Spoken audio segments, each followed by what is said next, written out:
title deeds handed to beneficiaries in Itsoseng, Ditsobotla local municipality in the Northwest recently, has issued 1,300 title deeds. The ANC is calling for the people who are beneficiaries of subsidized houses to refrain from selling them and value what they've been given. During the apartheid era, the black majority did not have security of tenure to their properties or houses. For decades, they did not have any hope that one day they will own their own homes. The ANC-led government will continue to work hard to ensure that all South Africans live in decent conditions in sustainable human settlement. I thank you, Deputy Speaker. Thank you. DA.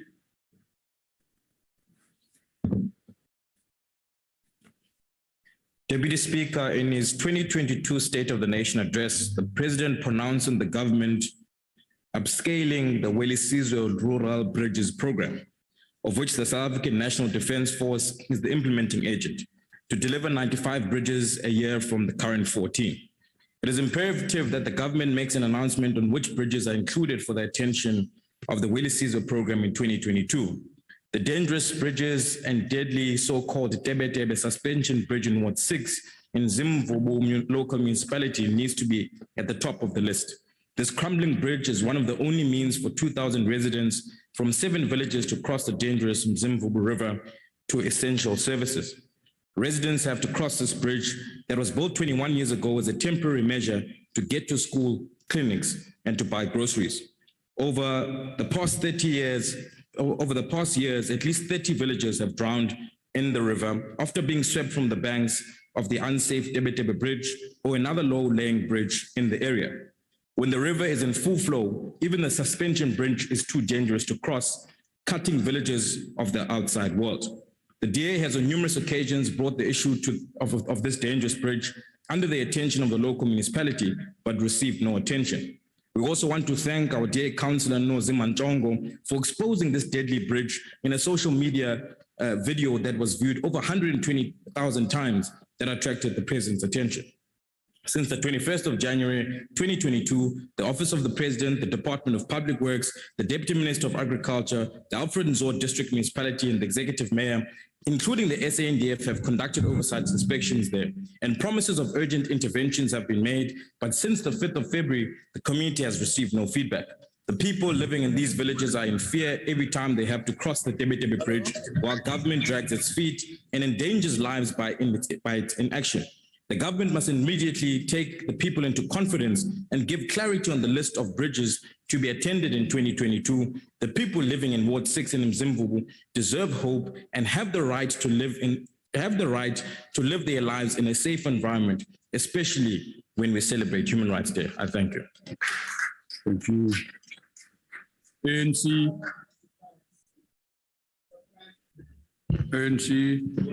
Thank you, Deputy Speaker. Thank you, Deputy Speaker. South Africa and France signed a 25 million biodiversity agreement. We welcome the recent Sun Parks and AFD grant agreement worth about 25 million between the Table Mountain National Parks and the Reunion Island National Park in France towards preservation of biodiversity and improving park management at both parks.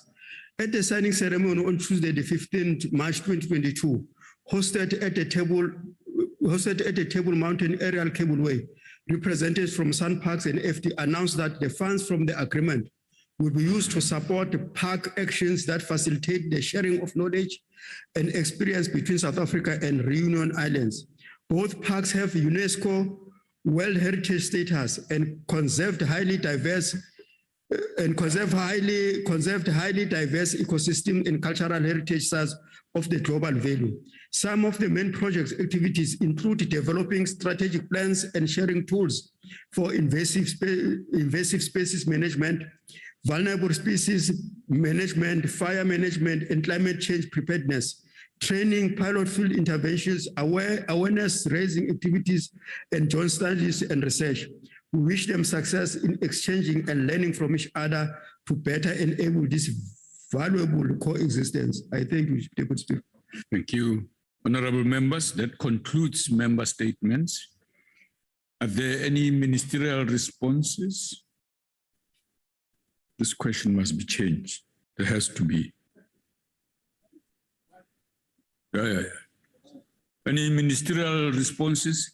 I don't see you, so Drew, okay. Yes, yes, Chair. Okay, go ahead, Honorable Member. Chair. Yes, we'll come to you, sir. Angiboni ngiyakubona mina. Yeah, amehlo ami ayahamba manje. Yeah, fake. Thank you very much, Deputy Speaker, and thanks to Honorable Radebe on the statement he made, the recognition of by the President Ramaphosa of the King-elect of AmaZulu, Prince Misuzu Kabhekuzulu. It should actually be respected by all. It should bring about unity. KumaZulu onkana aziwayo ngakho ubunye. Sithi ke Zulu kamalandela ubunye phambili. Siyabonga. Thank you. Let me ask. I have a second. Oh, okay. Okay, go ahead. Sorry. Well, to the honorable member of EFF, I mean FF plus. Well, I think we must deal with this propaganda. Actually, the 1st of November elections, mainly members and supporters of the ANC didn't go out and vote in their numbers. So soilungisa leyo. So for now, you just hold on your coalition. We have counted your coalition eggs before they are hatched. Hold on to that, and you'll be surprised. This is the movement of the people. It will correct where it has to and move forward and win elections. Thank you very much.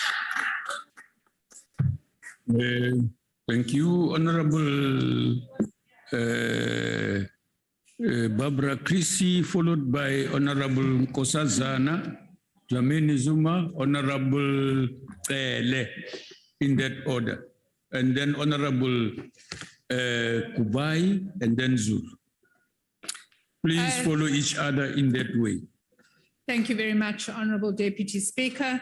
Let me first of all thank Honourable Paulson for raising concerns of traditional lion fishers with regard to the FRAP process. I think the important thing to say here is that this process is not yet concluded, and the best thing to do at this stage would be to help those who did not receive rights to appeal. The appeals process starts at the end of this month. The second piece of advice I would want to give you, Honourable Paulson, is that if you have prima facie evidence of mismanagement or criminal activity, there is an independent hotline for the FRAP process. The number is 0800 203 589. Deputy Speaker. 0800 203 589. Point of order, Deputy With Speaker. regard to small-scale fishers, these fishers do not receive rights under the commercial process. However, a portion of the lionfish quota has been held aside for them, and I think that that would be the most appropriate process through which to ensure that we improve the basket of species rather than mobilizing people on the basis of false promises that you will not be able to achieve. Honourable Radebe, thank you very much for highlighting the important biodiversity agreement that was signed on the 15th of March between Table Mountain National Park and Reunion Island. We are very excited about this cooperation agreement, which is bringing into place an agreement that was signed in principle in February 2019. And we believe that this important agreement is going to significantly improve management in both parks and put our important Table Mountain National Park even further on the tourist map. Thank you very much. Thank you. Honorable Nkosazana Dlamini. Thank you very much, Honorable Chair, Deputy Speaker. and all the honorable members.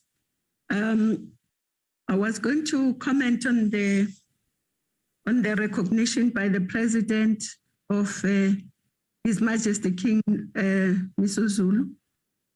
We are all very happy and we hope that this will bring stability now in the royal family and amongst the Zulu people. And we look forward to moving to the next stage of the process, which would be the coronation. Thank you very much. On the issue of the coalitions, I think Minister Mthethwa has responded. I won't repeat. Thank you.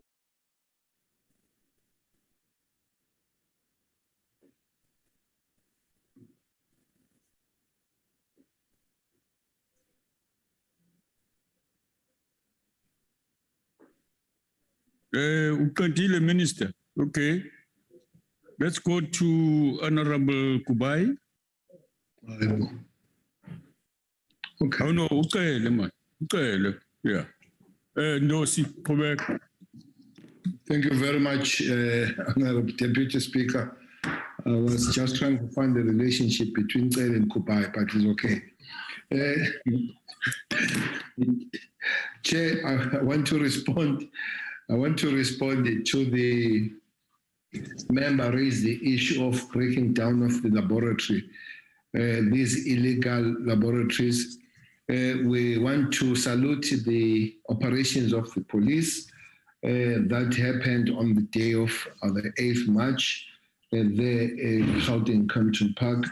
Those people that were arrested, which is Lawrence Mokwena, 27, Derlings Sapuenda, 23, and Zandiwe Banda, 29, have been remanded to appear in court in early next week, late this week. One is mentioning their names because they've already appeared in court. The amount, the street value of the laboratory of the produce banracks there was 5 million. Is not the first one. There are quite several of these laboratories that are broken down by our law enforcement agencies, of which we thank because they can be disruptive to our children. So we thank the members for recognizing our members, and we promise that we'll commit ourselves going forward. Second one, the Zamazamas, we are continuing. We do have the special units that are dealing with Zamazamas, especially around Free State and places like Orkney and places like Velcom. It's a dangerous job for the police to do, but it's also the dangerous for the communities around there. As the South African police was just strengthening that unit, and we hope at long run or in the medium term we'll be able to win that war. Thank you very much, Deputy Speaker. Thank you, Honorable Kubai.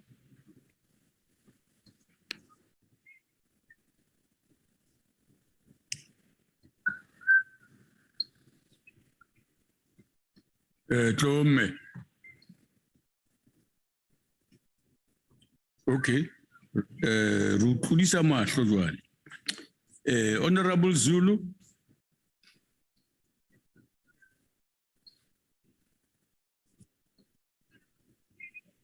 What's happening? Connections. I think it's the connection, Deputy Speaker. Thank you very much for the opportunity. I wish to firstly respond to Honorable Aries of the EFF with regard to the ECDs. I want to let South Africans and the ECDs themselves know that the department has verified all the ECDs, and ECDs that have not yet paid, that not been paid, either corrected their information late, despite several calls and support offered by the department to assist them. I do want to make the statement, Deputy Chair, that this is a two-way process. ECDs also need to account properly, because whatever money is being paid to them, we need to make sure that they have the right accounts. We need to make sure that they are properly registered, because we are also accountable. So an issue of us being ashamed of ourselves, we will not be ashamed for doing the work that we do. We will not also be ashamed of telling those ECDs that do not comply that they have to do everything to comply to get paid. Lastly, Deputy Speaker, I'd like to thank Ministers Dlamini Zuma and Minister Mtetwa and the ANC for congratulating our King, Prince Misuzulu, and we're looking forward to him being properly in office so that the Zulu Nation can be able to unite and make sure that we take our process forward. Thank you, Chair. Thank you, Deputy Speaker. Thank you. Honorable Mutsoledi. Deputy Speaker, my apologies. I had connection problem. I'm back online. It's Minister Kubai. Go ahead. Thank you very much, Deputy Speaker. Let me thank honorable members for the statements. The first one I would want to speak to is relating to the title deeds.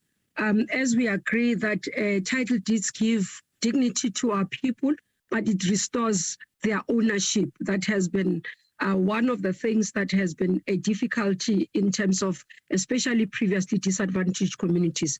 During the Imbizo led by the President in Northwest, the Human Settlement Department indeed handed over 1,000 title deeds across, and we are looking forward to continue with this program, both in terms of pre-1994 settlements and post-1994 settlements as part of ownership. And I noted Honorable Madlua speaking about the dysfunctioning of government in Northwest, as we're there during the Imbizo. I want to highlight that part of the commitment from the entire team led by the President was to ensure that we restore the functioning of government in Northwest. We've looked at the intervention in terms of Section 100 and what has been the outcome. Good progress have been noted. A number of departments now getting clean audits, having stability in terms of administration, and also starting to focus now in the establishment of the municipalities as well. So the entire government is back on track now in terms of Northwest, and we are looking forward to seeing the improvement of service delivery following the visit by the President, which give much needed hope to the people of Northwest. And the feedback we got from the ground, from citizens, was that we are now seeing government closer to us. We are seeing now the district development model working for us as the people of the country. Thank you very much, Deputy Speaker. Thank you. Deputy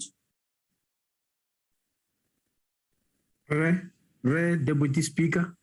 Yes, Yes, thank you very much. Deputy Speaker, there's a question here from the ANC about the clashes in Robertson's, and it's calling for the Department of Employment and Labor to do something. I wish to state that these processes are intermarried, the processes in the Department of Labor and Home Affairs. So I find it prudent for me to respond in the absence of the Minister of Labor, or even if he's here, maybe let me respond for my part. These processes start in the Department of Labor and ends in the Department of Home Affairs. And maybe I might have to outline. If any company or any employer wishes to hire a foreign national, they must go to the Department of Labor, give a proof that they've looked around in the country. They cannot find a suitable or appropriate South African for that type of job. The Department of Labor will then issue them a certificate. With this certificate, they come to Home Affairs to apply for a corporate visa that they want to bring people from outside the country to perform a particular job. The corporate visa which Home Affairs is going to issue will have the number of people to be hired and together with their names. And the employer will then, because those people will have to cross the border on the strength of the corporate visa so that they don't become illegal. Now, we have heard that in this case is the labor brokers that hire the people. I've got here in front of me a statement by the Robertson Labor Brokers Forum issued today, where they are complaining that is the mayor of Langelberg who issued that statement, and they claim the mayor is trying to protect the real culprits. They say the real culprits are the farmers themselves, because they say the farmers specifically instructed the labor brokers that they prefer Zimbabweans over South Africans and Basotho or any other national. Demanded from the labor brokers that go and look for Zimbabweans. So this matter is still far from being over. We are going to investigate, but from Home Affairs, we don't remember issuing any corporate visa, and the Department of Labor will have to give us that in writing, whether anybody came to apply for that. We'll have to scrutinize the statement from the Labor Brokers Association as it relates to what the mayor has said, and whether indeed it's the farmers who give that preference, because a lot of laws have been broken here, and I believe many people are going to be charged by both Home Affairs and the Department of Labor. Thank you very much. Thank you very much. Another full complement of responses. Honorable Regina Mhaule, we notice that you were ready. Unfortunately, we have reached the limit of 7 ministerial responses, and they were all present. Thank you very much. That concludes ministerial responses.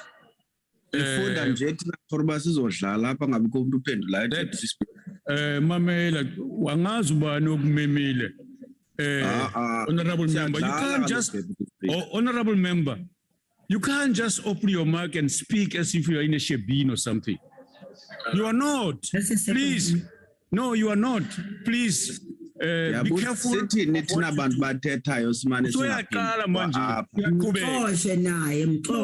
No. Honorable Deputy Speaker, there would be nothing. Honorable member, why ukubeka? Kodwa phendula umbuzo wami. Mamela la, ngicela nimvale lelungu elihloniphekileyo alilaleli uqhubeka ukubuza nokubuza atsheliwe ukuthi athule akathuli. Lock him out. That concludes ministerial responses. As I said, the secretary will read the first order. On the point of order. What's the point of order? Deputy Speaker, thank you. I know you haven't seen me for a while, but I'm back, having proved that science reigns supreme, and those who have the vaccine normally are just perfectly fine, and I'm a living example of that. House Chairperson, I wonder if I could... No. Thank you. Welcome back, but Thank correct you what much, you Deputy said. Speaker. Thank you very much. I'm sorry, I still have a little bit of COVID brain. I noticed You'll forgive me. Thank you. You should tell me how good I look, not that I have COVID brain. House Chair, with the COVID brain, one of the things that happened You insist earlier, to call me House Chair. Why does your tongue refuse? Deputy Speaker. Thank you. With the COVID brain comes a lapse in sometimes remembering the order of things. And there's also been a lapse in the time that emails have come up and down between myself and the officers. And Speaker, the DA had a section 121 amendment to the first motion that was read out by the chief whip of the ANC. And while we had absolutely no problem with the question being asked, we did have an amendment to that motion. And the table is now at a loss because it's never happened before.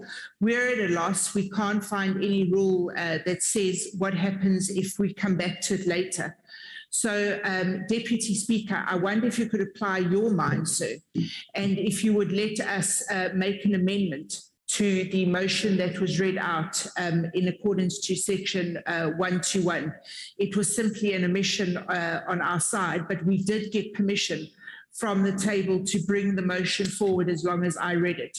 Yeah. But I failed to read it at the time because things were moving at a very rapid pace. Not that we have an objection to it. We just like to amend it ever so slightly, but it's completely in your hands, sir. Yes, no, thank you very much, Honorable Member. Unfortunately, it's an opportunity that has been fluffed We've gone past it quite significantly. Now we can't go back. A slight lapse in alertness is what resulted in what happened. And so we apologize, we are gone, and thank you very much for raising it the way you did. But no, we've gone past that. Thank you very much here. The Secretary will read the first order.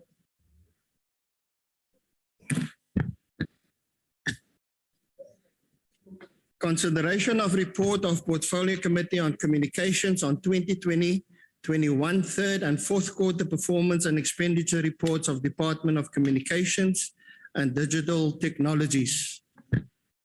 I now recognize the Honorable B.M. Maneli. Speak to us, Ndadi. Honorable Deputy Speaker, honorable members, honorable ministers and deputy ministers, committee support staff, fellow South Africans. This report and other reports the committee is introducing for this consideration of this House comes a day after the National Human Rights Day, a topic this August House will entertain.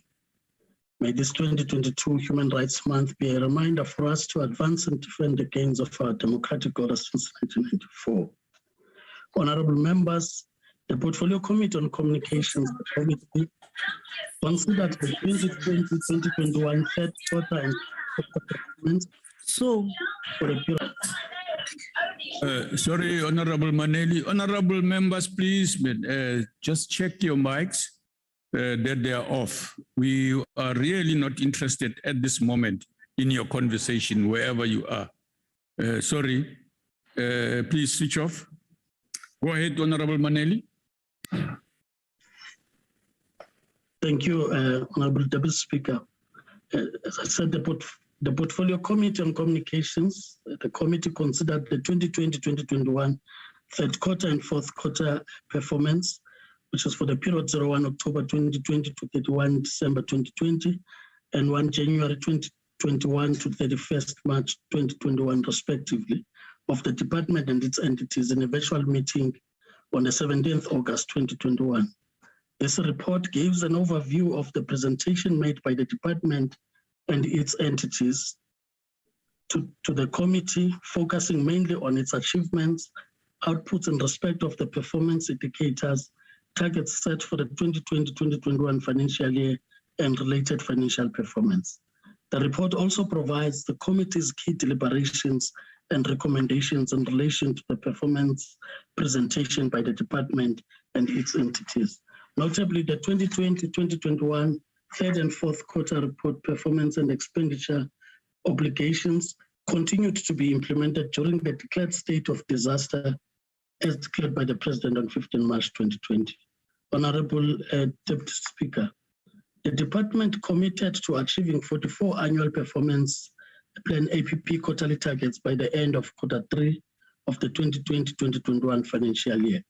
This is the total number of quarter 3 APP targets for all 6 programs of the department. Overall, the department has achieved 18, which represents 41% of the APP targets, and 26, which represents 59% were not achieved.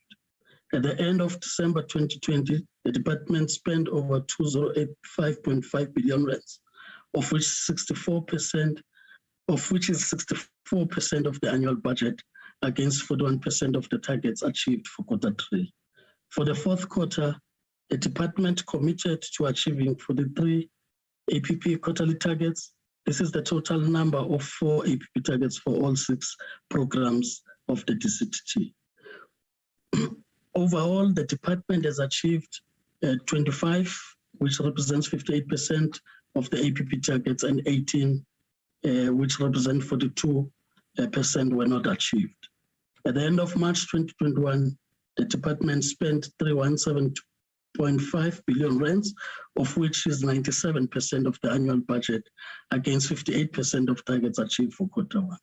Honorable members, it is against this background that the committee, amongst others, made observations and recommendations as follows. We observed with concern that less targets achieved against the 98% budget spending. 2, it is discontentment to compliance in general by the department, and that most entities cannot account adequately as well as duplication of functions. We also noted with appreciation the commitment from the new minister, Honorable Nchaveni, especially a commitment to come back to the Committee on Support Turnaround Strategy. We also recommended that the minister should ensure, amongst others, that the stability at the department and all its entities is prioritized, and that entities remain accountable and comply to legislation, policies, and regulations. I thank you.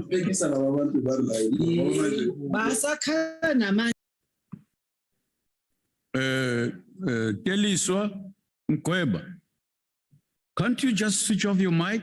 What incapacity is that? I mean, really? As there is no list of speakers, I now recognize the Chief Whip Deputy Speaker. of the majority party from the chamber. Deputy Speaker, the EFF would like to make a declaration, please. Wait, you have to follow the order, man. I'm still in the process. Yeah, no, we appreciate your eagerness. Just hold on a little bit. We'll give you a chance. Yes. Go ahead, Chief Whip. Thank you very much, Honorable Deputy Speaker. I move that this House adopt the report as presented. Thank you very much.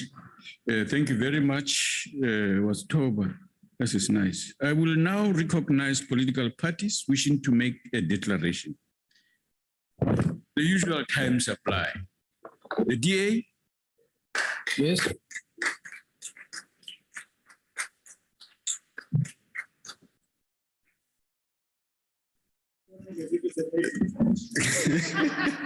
Deputy Speaker, thank you very much.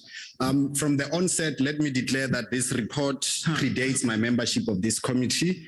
A lot of the work that informs my response is based on the foundation that my previous colleagues on the committee did on this report, particularly the late Honorable Cameron Mackenzie and Honorable Zach Mbele. Yet the concerns that have been raised by the committee are as fresh and relevant today as they were then. This is one of the departments that is overpopulated with multiple state-owned enterprises, many of which, if we are being honest, we can do away with by streamlining their functions for more focused and maximum results. As things stand, the department is unable to conduct vigilant oversight of the SOEs in this portfolio to ensure that they perform as well as they should at all times. And nothing illustrates this more than the fact that the annual reports of the South African Post Office and the Universal Services and Access Agency of South Africa were not finalized on time and in compliance with the parliamentary accountability timeline. In addition to this, the signing of performance agreements for ICASA councillors did not take place as it should have. And perhaps this is an illustration that is characteristic of this administration in relation to performance agreements. It seems far much easier to announce that they will be introduced rather than to implement them. The department failed to meet its own deadline to finalize the legislative processes for the establishment of the State Digital Infrastructure Company Bill and the State Digital Services Company Bill, all of which were not submitted to Cabinet. We are worried that these bills are proposing the introduction of 2 more state companies at a time when we need less state-owned enterprises, more so when the existing state-owned enterprises have duplicate mandates and functions. This government insistence on a hard lockdown is the main source of the underspending that exists in some areas in this department, which is conveniently attributed to the lengthy delays in implementing some of these projects, in particular, the said decoder installations. Deputy Speaker, the post office is collapsing. Post office branches are battling temporary closures and evictions across the country, leaving millions of poor South Africans unable to access their social grant because post offices cannot pay rent amongst its many growing bills. A recent reply to a dear parliamentary question shows that the post office owes 485 million rands emanating from 196 unpaid invoices which are older than 120 days. This is a shameless violation of the government's own commitment to pay invoices within 30 days. To aggravate matters, many of these invoices are from hundreds of SMMEs, which deploys thousands of South Africans whose families may likely lose their breadwinners due to these payment delays. The post office historical liabilities currently stand at over 6 billion rands. This includes monies it also owes to some government agencies and entities. For example, it owes 2 billion rands to the Post Bank. It owes 269 million to Telkom. It owes 624 million to the South African Receiver of Revenue. The post office has been operating at a loss since 2013. It has become a perpetual dependent on bailouts for survival. And once again, it is basing its entire survival on an application for a bailout from the National Treasury. It is unsustainable for any entity that has not been profitable for at least a decade to put all their eggs in one basket with the hope of a bailout. Nonetheless, many of these reflections that are contained in the report are a reflection of the robustness that takes place in the committee. Thanks, Deputy Speaker. Thank you. Thank you very much. The honorable member just spoke, and next to him was the enlarged numbers on the clock, so that none of you claims you didn't see that your time is expiring or is about to expire. But thank you very much. You are generous enough to leave us a minute. I'm just complimenting you. Thank you very much. EFF. Thank you, Deputy Speaker. Deputy Speaker, the Department of Communications and Digital Technologies is in a serious leadership crisis. And the sooner we accept that, the better. This report, for instance, it highlights that the department was unable to meet 16 of 32 targets that they set for themselves, while spending about 98% of the budget allocated for this very same period. What was the budget spent on if the department failed to meet its own targets, and for which the budget was allocated for? There is no proper streamlining of functions across the entities, leading to duplication of functions and unnecessary wastage of our public resources. The targets that they fail to fulfill include the finalization of the legal framework for the establishment of the BRICS Institute for Future Networks, the finalization of the Post Office Amendment Bill, the SAPC Amendment Bill, and many others. While this department has been swimming in this ocean of incompetence, the South African Post Office has been on a free fall with no idea whatsoever what to do with it by the department. The Post Office has served millions of our people for years. It continues to have a far bigger role to play in our economy and society even today.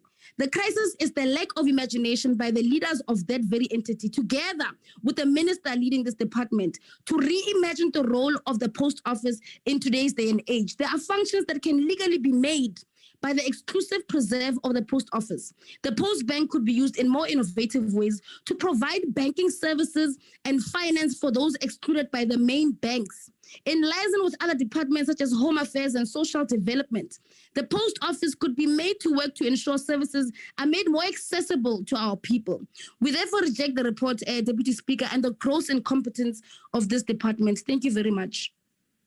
Thank you. IFP. Thank you, Honorable Deputy Speaker.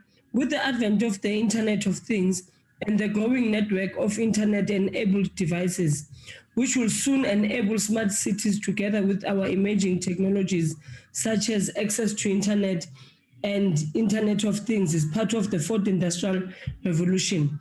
COVID accelerated this process, and we now find ourselves having to adapt and establish the necessary communication infrastructure in order to keep pace with technological advancement.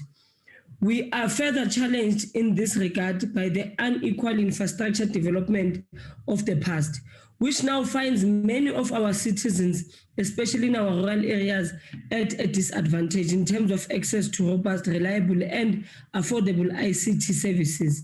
The establishment of such infrastructure is critical if we are to advance our socio-economic development goals and secure our place as partner, together with our countries on the continent, in building a better Africa and a better world. And in respect of our particularly pleased that the digital economy master plan has been finalized and approved, as well as the revision of the ICT SMME strategy.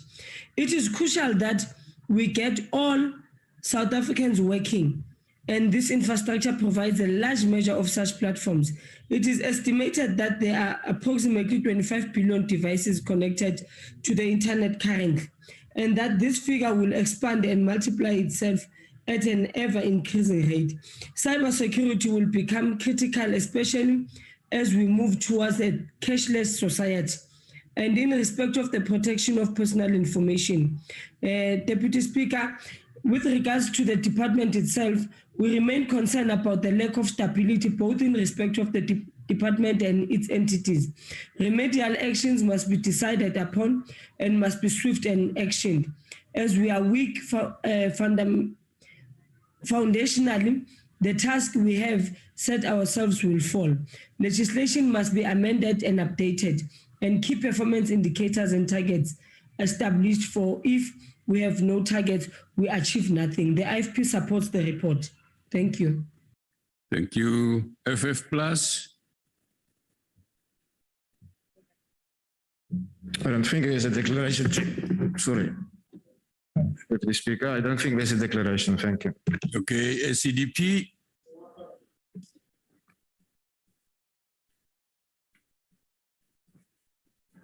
Do we have anyone from the ACDP? Oh, sorry, Mr. Thring, I didn't see you coming.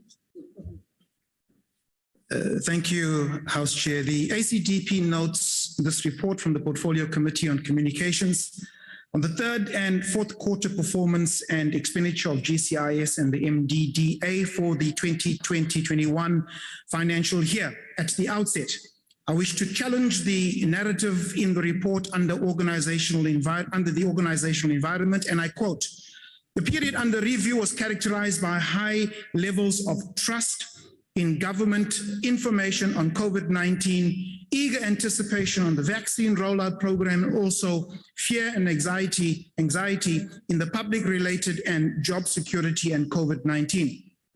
The truth of the matter is that rather than trust and eager anticipation, there is lots of fear and anxiety surrounding the vaccine rollout programs for a number of reasons. And allow me to mention a few. It has been scientifically proven that the vaccine does not prevent infection from COVID. Neither does it prevent transmission. The USA VARS system has shown that in the United States, over 23,000 people have died from COVID-19 vaccinations in the last 24 months, more than all other vaccinations in the last 30 to 40 years. Studies from Israel have shown that the COVID-19 vaccinations wane and lose their efficacy after 4 to 6 months, and the majority of new infections are from hospitalizations and deaths is from amongst the vaccinated. Now, this is scientific evidence that is being presented that members on my right-hand side don't want to hear. The United Kingdom government released their UKSA vaccine surveillance report for the period of the 24th of January to the 20th of February 2022. Point of order. Honorable Thring, if you can, there's a bench behind you, you can take your seat. Yes, Honorable Mazzoni. Thank you very much, House Chairperson. House Chairperson, I rise on the point of order of relevance. This is a particular issue about communications. It has absolutely nothing to do with the COVID vaccinations. It has nothing to do with any scientific regulations. Thank you. We heard you. You made your point. The relevance thereof has to be questioned. Honorable Thring, please. Chair, obviously I would beg to differ because I'm quoting from the actual report on communications. So there you go. House Chair, the United Kingdom government released their UKSA vaccine surveillance reports for the period 24th of January to the 20th of February 2022, which revealed that 90% of COVID deaths and 75% of hospitalizations are from those who have been vaccinated.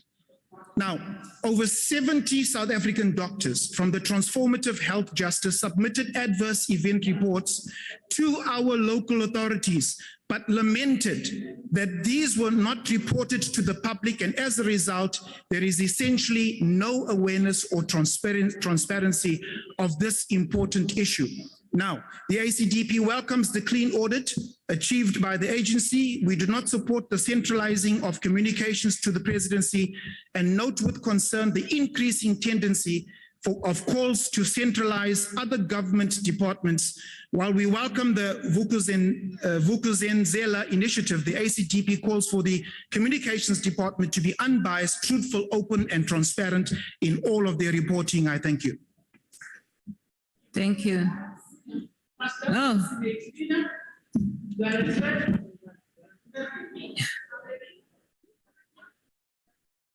Order. Or UDM?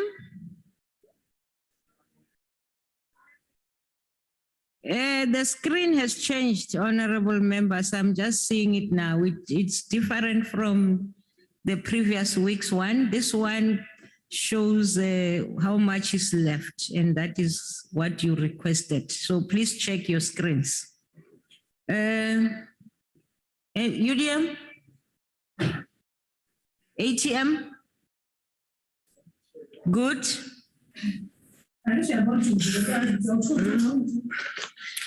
NFP.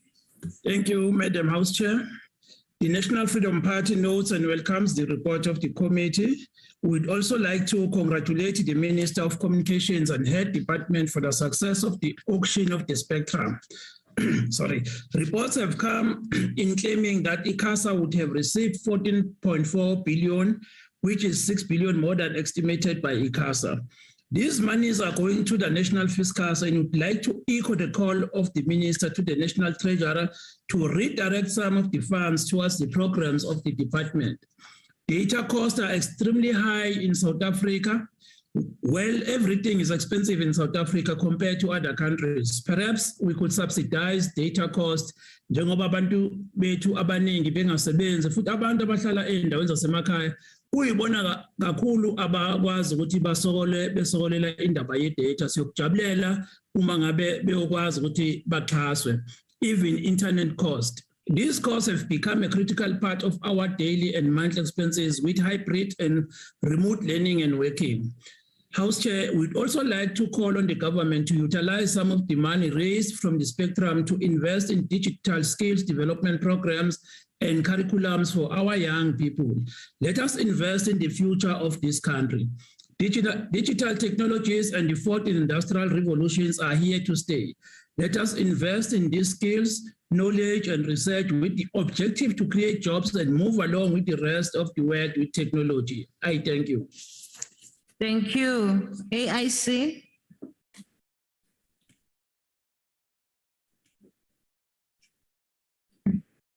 Isitulo lesi ngesabantu abakhulumayo lesi sisizi la.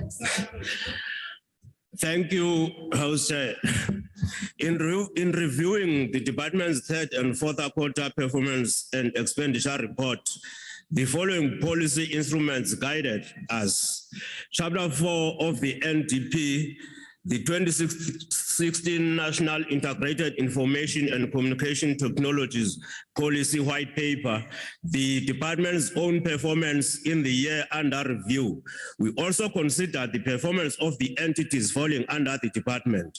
It is therefore important to understand this report against the spirit of these instruments. While there is a clear policy framework on the policy direction and on the implementable targets of the department, such as the requirements in the white paper that there should be an introduction of a flexible evidence-based framework to respond to changes in the technology and ensure new digital divides do not emerge. The implementation of the departmental level has been sluggish. Honorable Chair, for example, it is the department, if the department can hold broadly only 16 of its 32 planned quarterly targets, despite it spending 98% of its budget, there is clearly a crisis. This means the lofty vision of the NDP that managing the information, communication, and technology environment need to be better structured to ensure that South Africa does not fall victim to a digital divide, would not be met by 2030. What is also concerning is that the slow rolling out of spectrum, which happened only last week, came after years of wrestling, opposition, delays, and counter delays. Honorable Chair, the report also talks to the issue of litigation between Telkom and ICASA. It is unfortunate that the Digital Transformation Committee that the 2016 white paper identified as the key component in driving and coordinating digital transformation across government has not been established. If this committee is in existence, it is so spent that it clearly cannot provide dispute resolution around digital transformation in the country. Honorable Chair, the performance of the South African Postal Office was predictable. Not only its annual report not tabled, Honorable Chapter. it also achieved only 4 of its 17 KPIs. If you look at your monitor, you'll see something. What does it say? Thank you, Chair.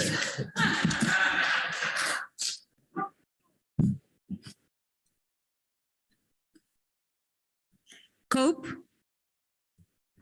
Thanks, Honorable Chair. COPE supports and accepts the report presented by the Portfolio Committee. Thank you very much. Thank you. PAC? Al-Jamal? Al-Jamal supports the report. Thank you very much, Honorable House. Thank you. The ANC?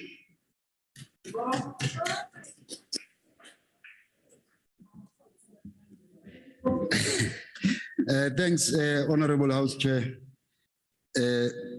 Speaking in Georgetown University on 27 January 1987, President Oliver Reginald Tambo said, I quote, "We seek to create a united, democratic, non-racial society.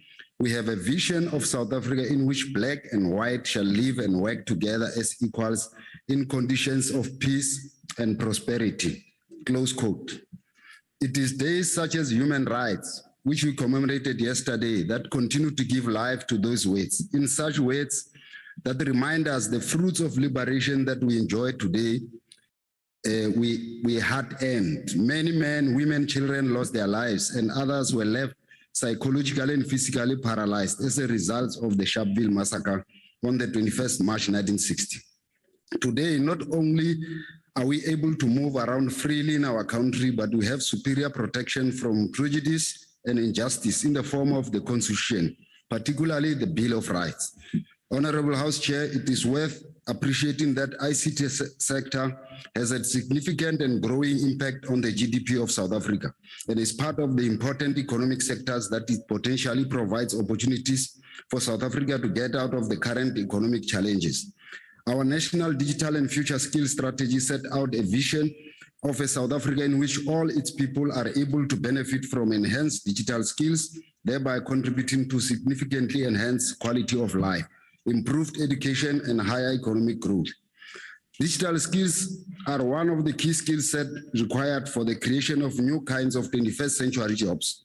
Originality, agility, critical thinking, and problem solving are important skills that must be interwoven in digital skills. This gives great impetus to the work of the department, and the ANC is committed to ensuring that the benefits we stand to yield from digitization and 4IR are all inclusive and no one is left behind in rural and in urban areas. While COVID-19 provides an opportunity for ICT sector to thrive, like all other sectors, it has also hampered some of the operations of the department, causing delays on critical service delivery priorities. As such, the department committed to achieving 44 annual performance plan quarterly targets by the end of Q3, but was only able to achieve 18, which translate to 41% achievement, and 26 targets were not achieved. For Q4, the department committed to achieving 43 annual performance plan quarterly targets and managed to achieve 25, which translate into 58% of the APP targets. 18%, or which constitute 42 were not achieved. While we note that the department performed better in Q4 when compared to Q3, we want to encourage the department to try and aim for 100% achievement in the subsequent quarters. The ANC remain committed to good governance for the attainment of capable and developmental state. Honorable House Chair, another issue of concern is the disproportionality between the department spending and the targets met. We are concerned that the department spends 3.1 billion, which accounts for 97% of its budget, yet it only achieved 59% of its targets in Q4. The completion and continuous monitoring of 970 broadband connected sites is welcome. We now implore on the minister and her department to execute their strategy for the funding of phase 2 of the broadband infrastructure rollout program, so that all South Africans are able to enter into the space of digitization. The department has been slow on processing bills. This process can no longer be delayed, as we need to make legislation as part of our responsibility. The ANC recommends that there is a special focus on this issue. The South African Post Office Limited Amendment Bill, South African Broadcasting Corporation Limited Bill, Data and Cloud Policy, PC4AR implementation plan need to be tabled before this House and adopted as soon as possible.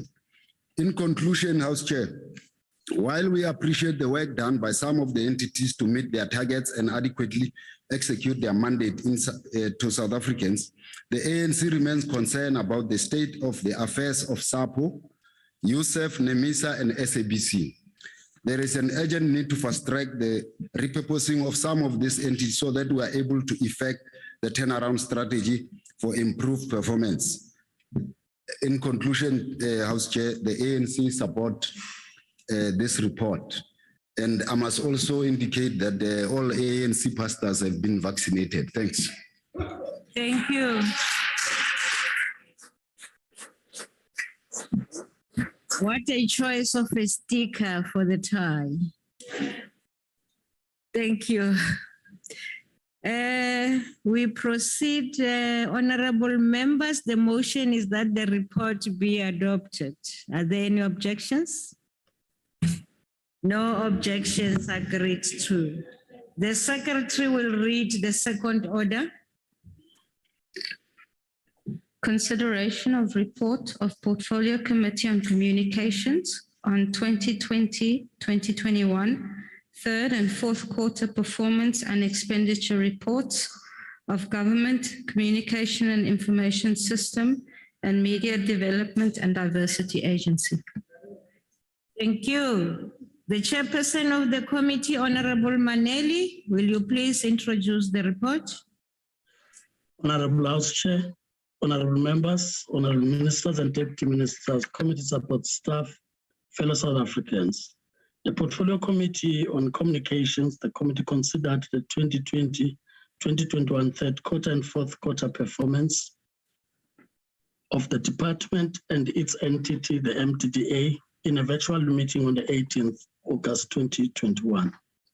This report gives an overview of the presentation made by the department and its entity to the committee, focusing mainly on its achievements, outputs in respect of the performance indicators, targets set for 2020-2021 financial year, and related financial performance. The report also provides the committee's key deliberations and recommendations in relation to performance presentation by the department and its entity. Honorable members, the period under review was characterized by high levels of trust in the government information on COVID-19, eager anticipation on the vaccine rollout program, and also fear, anxiety in the public related to job security and COVID-19. The department continued its communication program, focusing on campaigns such as COVID-19, the Economic Recovery and Reconstruction Plan, and the base violence and femicide, doing this together with key departments. Honorable Chairperson, the department achieved 98% annual performance plan quarterly targets by the end of Q3 of the 2020-2021 financial year, and 2% of the targets were not achieved. For the fourth quarter, the department achieved 79% APP quarterly targets and 21% were not achieved. The department was allocated 750.5 billion rands for the 2020-2021 financial year, which included the 60 million rand budget allocation for the allocation for COVID-19, and it was spent as outlined in the report.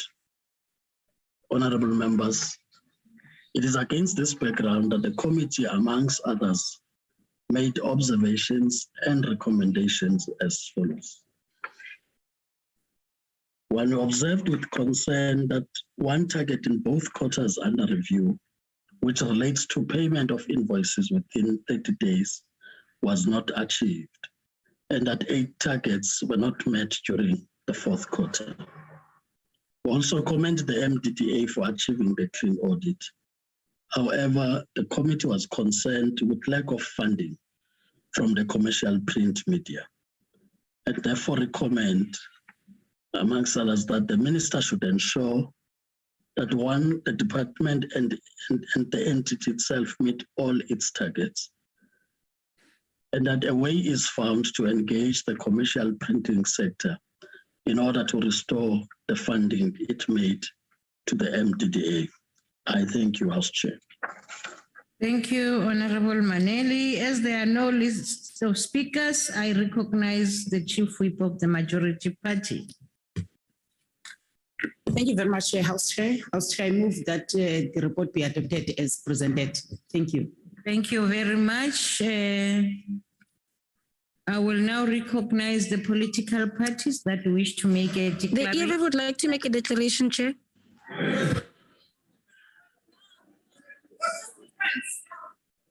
Honorable Member, I think previously the Deputy Speaker responded to you. I'm still talking on the sequence of these proceedings. Please be patient. The GA.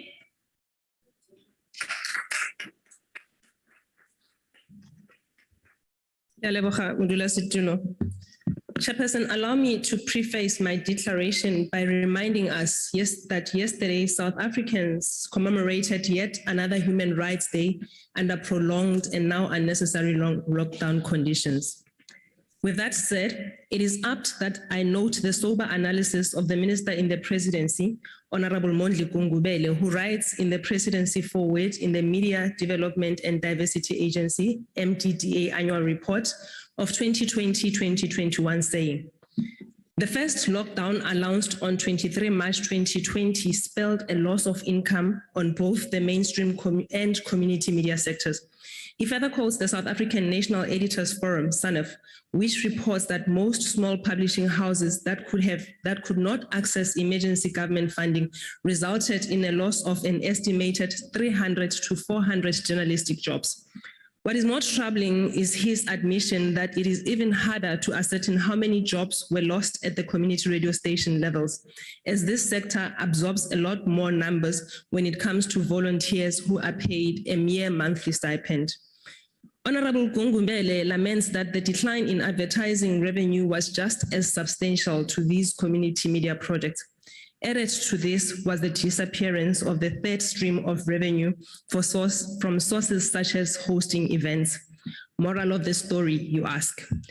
Government agencies cannot thrive with their mandate if this government does not create a conducive environment for them to do so. The MDDA's mission is clear. That is to support the development of a vibrant, innovative, sustainable, and people-centered community media sector through resourcing, knowledge-based research, capacity building, in order to give a voice to historically disadvantaged communities. And under lockdown, this is made difficult. The core activity of the agency is to provide financial and non-financial support to community broadcast and small commercial media projects, with an emphasis on promoting indigenous language and contributing to the community development and the alleviation of poverty and inequality. Therefore, any sort of underspending by the agency means that its intended beneficiaries suffer.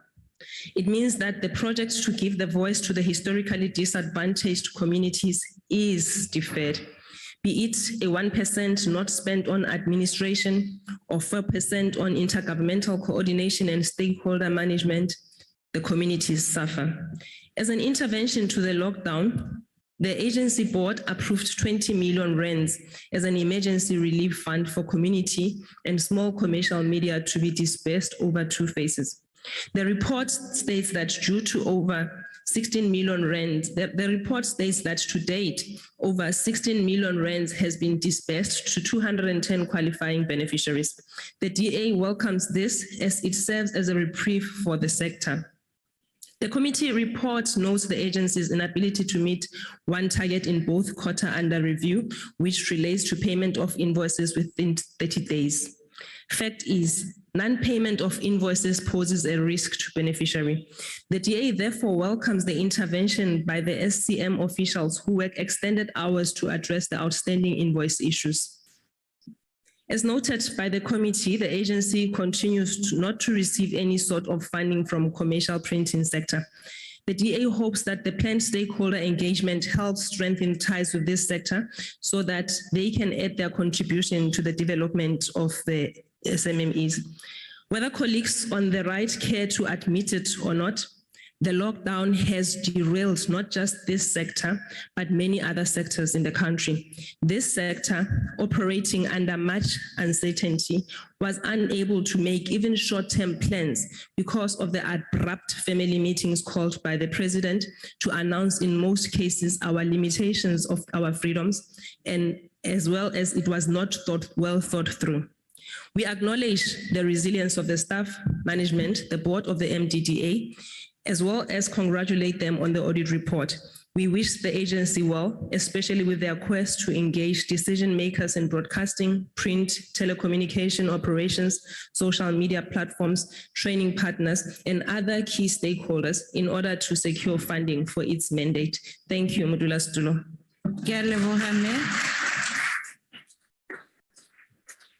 The EFF. Thank you, Chairperson. The Media and Diversity Agency is a crucial institution, particularly for the support needed by community radio stations in the country, which continue, by the way, to be underfunded and left on their own. Despite attaining a clean audit outcome from the Auditor General, the MDDA has spectacularly failed to be the kind of support that many community radio stations need in today's day and age. In 2020, when the MDDA came to Parliament to report on the struggles of these community radio stations, they presented common knowledge about these problems, which include inability to adapt in a rapidly changing technological development. To this date, this entity has been unable to address this particular challenge and help these community radio stations to continue being invaluable vessels for news in our communities. The GCIS's failure, also noted in the report, is that even though government communications is centralized in the presidency, there is no coherence in government communications. At the height of the uprisings in July last year, we had ministers contradicting the president on what was actually behind those protests. The GCIS was nowhere to be seen during that period. The idea of centralizing communications in the presidency, it also undermines the role which ought to be played by the communications department. There is no coordination. There is no long-term strategic thinking about the role of communications and how mediums for communication ought to be used to help this country develop and to deal with many societal problems, such as the endemic high rates of crime. We reject the support because we don't have a choice and we are forced to do that. Thank you, Chairperson. Thank you. IFP. Thank you very much, House Chairperson. Government communication during the period under review, and particularly in respect of the COVID-19 pandemic, has been both good and bad. We concede challenges which include the fact that South Africa recognizes 11 official languages and that South Africa remains disadvantaged by a digital divide. GCIS can do better. Radio remains the biggest medium in South Africa, and we have seen during the COVID crisis that government communication, especially in rural areas, has proved ineffective. It was found that health workers who go out into local communities were in fact the most effective frontline messengers. However, this is time consuming and not feasible because of the sheer scale of logistics and human resources required.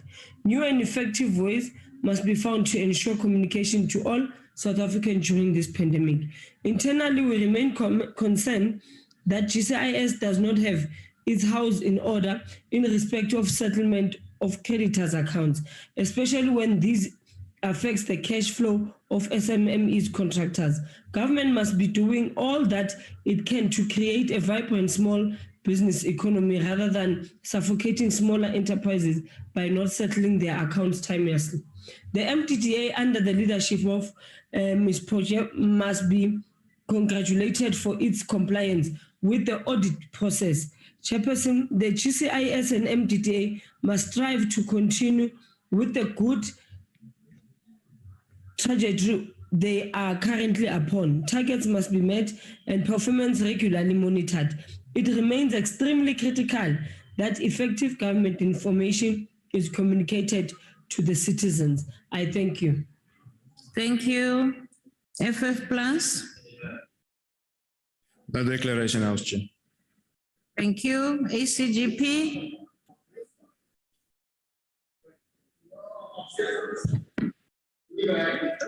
Thank you, House Chair. House Chair, the ACDP has commented on the previous report, but I want to make this particular statement, House Chair. It was mentioned that I will die, and I want to take an opposite position as a Christian in this house. And the opposite position that I take is that nothing will happen to me. Honorable Sring, are you coming with a point of order? Or where should I locate that? Is that a declaration or a Chair, point of order? It's a point of order. You can take it as a point of order, Chair. Honorable Sring, let me say this. A point of order should be taken as soon as that is raised. So at this stage, you are late for a point of order of something that was said long ago when you should have stood up at the time and raised your point of order. Okay, Please Chair, allow us to follow the rules. Let me rules. continue with my declaration, Chair. As a part of my declaration, I want to indicate that I will take the opposite position. And my opposite position is that to those who pronounce a curse on me, I choose to bless.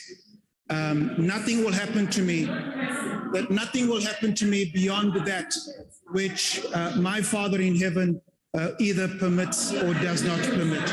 And so that, Chair, then is a part of my declaration. The AC and the ACDP will support the report. Thank you. Thank you very much. UDM? UDM? UDM? ATM? Is there a hand there? I saw Mr. Swart coming on the screen. Is there any hand there? Nothing. Okay. ATM? None. Good. Who's responding? There's a baritone voice that is responding. I don't know from where.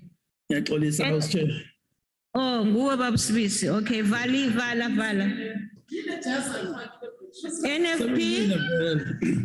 Angbonge, Slalo, the National Freedom Party welcomes this report and notes the recommendations of the committee on both the MTTA and GCIS.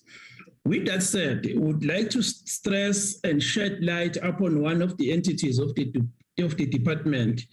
USA has performed poorly in this current financial year with unachieved targets and fruitless, wasteful, and irregular expenditure. Though the non-achievement of target was mainly the result of revised digital migration and SA Connect policies, we remain concerned about the fruitless, wasteful, and irregular expenditure. House Chair, the reason why we are so concerned is that even the explanation provided by the entity to the department was not good enough and thus rejected. What is even more concerning is the fact that the USASA could not even provide timelines of when the said investigation will commence and be concluded. The incompetency of the official is very alarming. Therefore, we call on USASA and its accounting authority to expedite this investigation so that those who are responsible can face consequences, can face consequence management. We are broke as a nation. We cannot continue allowing public funds to be abused by incompetent officials in departments and entities. Ngiyabonga, Sir. Sithokoze Mhlonishwa, AIC. No declaration, Chair. Thank you. Cope. Thank you. PAC. Al-Jama. Al-Jama. Okay, Al-Jama, you are not. Sorry, Honorable Chair, no declaration. Thank you very much. Thank you. The ANC. Thank you, Honorable House Chair, honorable members. The period we are reviewing today has been characterized by numerous challenges and devastation to us as a people, and particularly to the Department of Government, Communication and Information System. While the 2021 period was dedicated to ensuring that the South African people received all information they needed to minimize the spread of COVID-19 virus, the Portfolio Committee itself lost 2 members to the virus. Our dear friend and colleague, Honorable Mackenzie, and our very own comrade and stalwart of our movement, Minister Jackson Mthembu, may their souls rest in peace. Minister Mthembu led GCIS with distinction, and his contribution to the department and its entity lives on. In a debate on the State of the Nation address in 2019, the late Minister Jackson Mthembu said, open quote, "A people without dreams, without vision and purpose is a people with no future. It was the dreamers who gathered in Mangaung in 1912 and formed an organization that would wage a resistance struggle against colonialism and oppression, informed by the dream of a free South Africa, which now all of us enjoy," close quote. Honorable members, it is in that light that we ought to approach the challenges of the day. While the state of our economy is ailing and we continue to fight this vicious pandemic, we should conduct robust oversight that will ensure that we build a better future and a better South Africa for generations to come. The ANC commends the work done by the department during this reporting period around its key priorities in campaigns such as COVID-19 awareness and education, the Economic Reconstruction Recovery Program, and the Gender-Based Violence and Femicide campaign. It is also worth mentioning that GCIS plays a critical role in spreading important information and awareness on issues that affect us broadly as a country. To this end, we welcome the initiative that was taken by the department and the South African Depression and Anxiety Group, SADC, on hosting a webinar to tackle head on the topic on depression and mental health. A report released by the World Health Organization this year stated that the global prevalence of anxiety and depression has increased by over 25% since the start of the COVID-19 pandemic. We implore on the department to continue to keep the dialogue open on issues that affect society in general, and we welcome the report, which indicates 98% achievement of its target for the third quarter of 2020-2021 financial year, and 79% of targets achieved for the fourth quarter. However, we note with concern that there was underspending in all 3 programs of the department, and 8 targets were not met during the fourth quarter. During the third quarter, Media Development and Diversity Agency, the MDDA, achieved 84% of the planned targets for 2019-2020, 4% up from 80% in 2018-2019 financial year. It also achieved a clean audit outcome for the 2019-2020 financial year. and improvement from unqualified audit outcome in 2018 to 2019 financial year. The ANC commends the work of the MDDA through their work and support for the small players in the country. Our people in the deep rural areas and townships are also able to follow national engagements and gain access to some of the opportunities available to them. The 20 million emergency relief fund was approved by the board for community and small commercial media has gone a long way in ensuring that they continue to operate. To date, over 16 million has been disbursed to 210 qualifying beneficiaries. Emergency packages were 45,000 per broadcast and print digital publication tranche. In the second tranche, up to 6,000 was disbursed for radio stations, 20,000 for print digital publications, and 290,000 for community televisions. In conclusion, House Chair, while we note that the target on grant funding was not reached and the agency continued not receiving any form of funding from commercial printing sector, honorable members, we can appreciate that small players in this sector at times struggle to stay afloat, having received some assistance from the agency. This therefore gives a clear indication that more streams of generating revenues need to be channeled so that they too have a competitive advantage, and importantly so that our people continue to enjoy these services and the fulfillment to their rights to information. The African National Congress support this report and its recommendation. I thank you.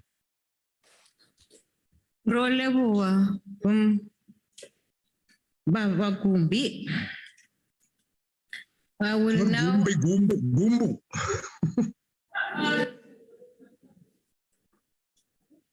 Thank you, Babu Gumbu. We proceed now, honorable members. Are there any ones that are objecting to this report?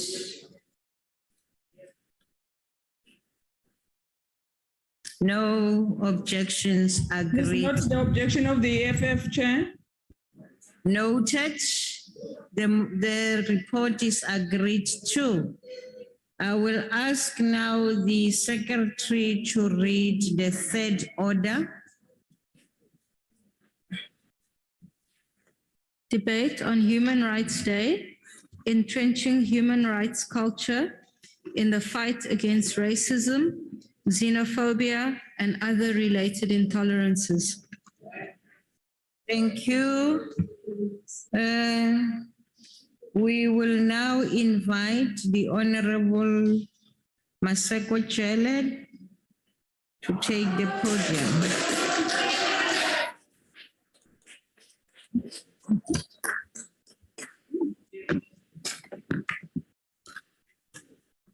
Thank you, Chair. Building a non-racial, non-sexist, united and prosperous society. In the words of the first democratic president, President Nelson Mandela, I quote, "To deny people of their human rights is to challenge their very humanity. To impose on them a wretched life of hunger and deprivation is to dehumanize them. But such has been the terrible fate of all Black persons in our country under the system of apartheid." Close quote. Honorable Chairperson, members of the executive and the legislature, compatriots, comrades, and friends on various platforms today, a good day. As we commemorate Human Rights Month, we remember the sacrifices that accompanied the struggle for the attainment of freedom and democracy in South Africa. The freedom we enjoy today was certainly not free. It was not even on a platter. It was fought for. The period of the 1960s to the 1980s was characterized by the systematic defiance and protest against the apartheid regime in the country. On 21st March 1960, the community in Sharpeville, like their fellow compatriots across the country, embarked on a protest march against past laws. The apartheid police shot and killed protesters in Sharpeville. On the 25th anniversary of the Sharpeville massacre, tragedy struck once again, Kwalanga in the Eastern Cape. This became known as the Langa Massacre. This horrific incident exposed the apartheid government's deliberate violation of human rights to the world. The democratic government declared 21st March Human Rights Day to commemorate and honor those who fought for our liberation and the rights we enjoy today. This year, we commemorate Human Rights Month under the theme, open quote, the year of unity and renewal, protecting and preserving our human rights gains, close quote. Chairperson, at the heart of the struggle of liberation was the attainment of human rights and the restoration of human dignity. Human dignity is a central value for the objective normative value system established by the Constitution. Our Constitution is hailed across the world as one of the most progressive in the world. Among others, it is founded on the following principles: human dignity, the achievement of equality, and the advancement of human rights and freedoms. The Constitution is the ultimate protector of our human rights. Our courts, and in particular the Constitutional Court, has been instrumental in enforcing the Bill of Rights. The ANC recognizes the country's historic oppression of Africans in general and Blacks in particular. This understanding also recognizes that the South African society, like many other societies, is patriarchal and anchored on the historic marginalization of women and the perception that women are inferior to men, while all Africans were subjected to conquest, colonial rule, and dispossession. The way in which women and men experience these different, as did their political, economic, and legal statuses. These differences shaped their particular responses, helped to determine the issues they took up and the methods of struggle adopted. The main objective of the African Democratic Revolution is to attain a non-racial, non-sexist, united and prosperous society. The ANC theoretical approach to gender transformation and equality is informed by the women experience of triple oppression on the basis of their race, sex, and class position. We continue to anchor our resolve on a pursuit for a national democratic society, which is a society that has addressed the challenges within the race, class, race, and gender contradictions. And as such, we will continue to champion for gender equality and the empowerment of marginalized groups in society. Chairperson, the scourge of gender-based violence and femicide continues to be the second pandemic in our country. The levels of GBVF are at all-time high on a daily basis. We learn of either a woman who has been murdered by an intimate partner, a child who has been abused, a member of the LGBTI community who has been assaulted. It is as though the lives of women and children do not matter. Surely this needs to change. The status quo cannot continue to exist. Violence and patriarchy must be addressed with immediate effect. Everyone must come on board in this fight. Chair, notwithstanding the difficulties brought about by the status quo, we must acknowledge that South Africa has made outstanding progress in its effort to address gender inequality and enhance gender equality through the creation of various laws and structures, such as the Commission of Gender Equality and the establishment of the Ministry of Women, Children, and People with Disability. We appreciate the report that gender-based violence and femicide is a priority crime in the SAPS. We acknowledge the department's effort to implement its turnaround strategy to deal with the DNA backlogs. Through the ministerial interventions, 17 critical contracts for DNA consumables have since been awarded. Forensic laboratories have been capacitated with 19 interns to fill critical positions. 40% of human resource are dedicated to addressing the backlog, and 60% of human resources is dedicated to incoming cases. It was reported that between April 2021 to 10 February 2022, 196 persons accused of GBV were being handed down 272 life sentences. We appreciate that the 3 bills which are meant to address GBV have been signed into law by the President.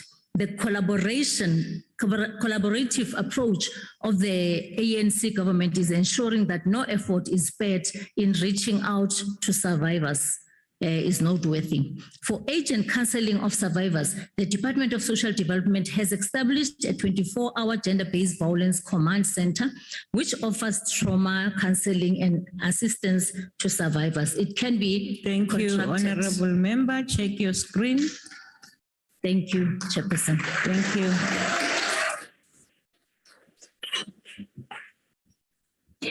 Honorable Kanyile.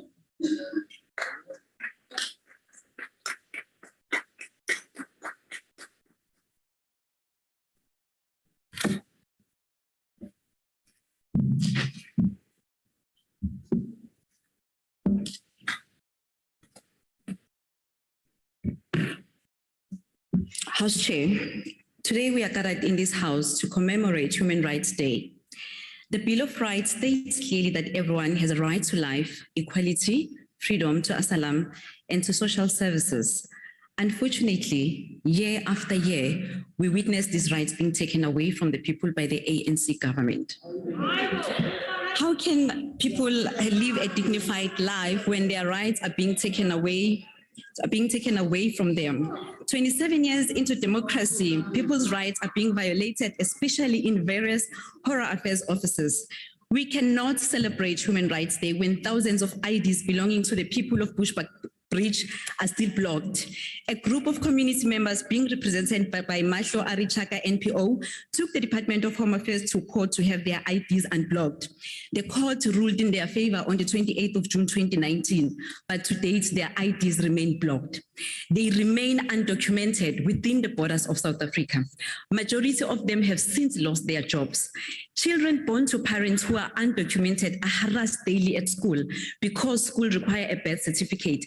Birth certificate is a critical requirement when you are to enroll your child to a school. Today, we stand with these community members. With the rising rate of unemployment that has also been caused by this action from Home Affairs, parents would have applied for child grants to enable them to provide for their kids, but without any form of documentation, this only remains a dream. House Chair, Umamlindi Sibisi from Newlands in Gauteng went to apply for her ID in 2002, yet she was presented with a death certificate. And it took the department 10 years to fix this error. It was only fixed in 2012. She was unable to find a job to provide for her 2 kids. Mr. Bongani Mbindela from Queenstown in the Eastern Cape went to Home Affairs in 2010 to register a death of a family member and erroneously presented with his own death certificate. It took the department 12 years to fix this error. It was only fixed in February 2022 through the intervention of the DA. How many people are roaming our streets who are in a similar situation like Mam Sibisi and Mr. Mbindela, whose rights are being violated by being declared dead while they are still alive, and the department sees no agency in addressing these matters when they are brought to their attention. Visiting Home Affairs offices has become a nightmare. People stand at the queue for days due to network connectivity issues. Even worse, community members have recently reported that when you don't have money to pay a bribe to leave your ID and get in front of the queue the next day, or pay someone to queue for you, you will never receive the much needed important document. Most of these offices do not have well-equipped waiting areas. You find mothers with their newborn babies and elderly people queuing in the sun. House Chair, if we had an effective and decisive government, a Department of Home Affairs that does its work, groups like the Dula movement wouldn't exist. The ANC failures violates the rights of people wishing to enter our country legally and to contribute to the economy. The DA is of the view that undocumented foreigners in South Africa should be given amnesty to leave and try to re-enter the country legally or apply for the visas within the country. The DA will not stand by and watch while foreign nationals are being used as scapegoats by political expedient individuals and are blamed for South Africa's unemployment crisis. That is why the DA has policy offers with practical interventions. Lastly, Chairperson, we want to send a very strong message to politicians who fan the flames of xenophobia that they will be held accountable should the fire get out of control. I thank you. Thank you.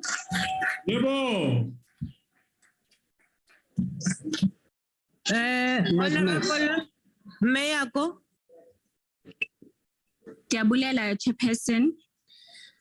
Chairperson, the very foundation of the modern world is premised on the denial of rights of others.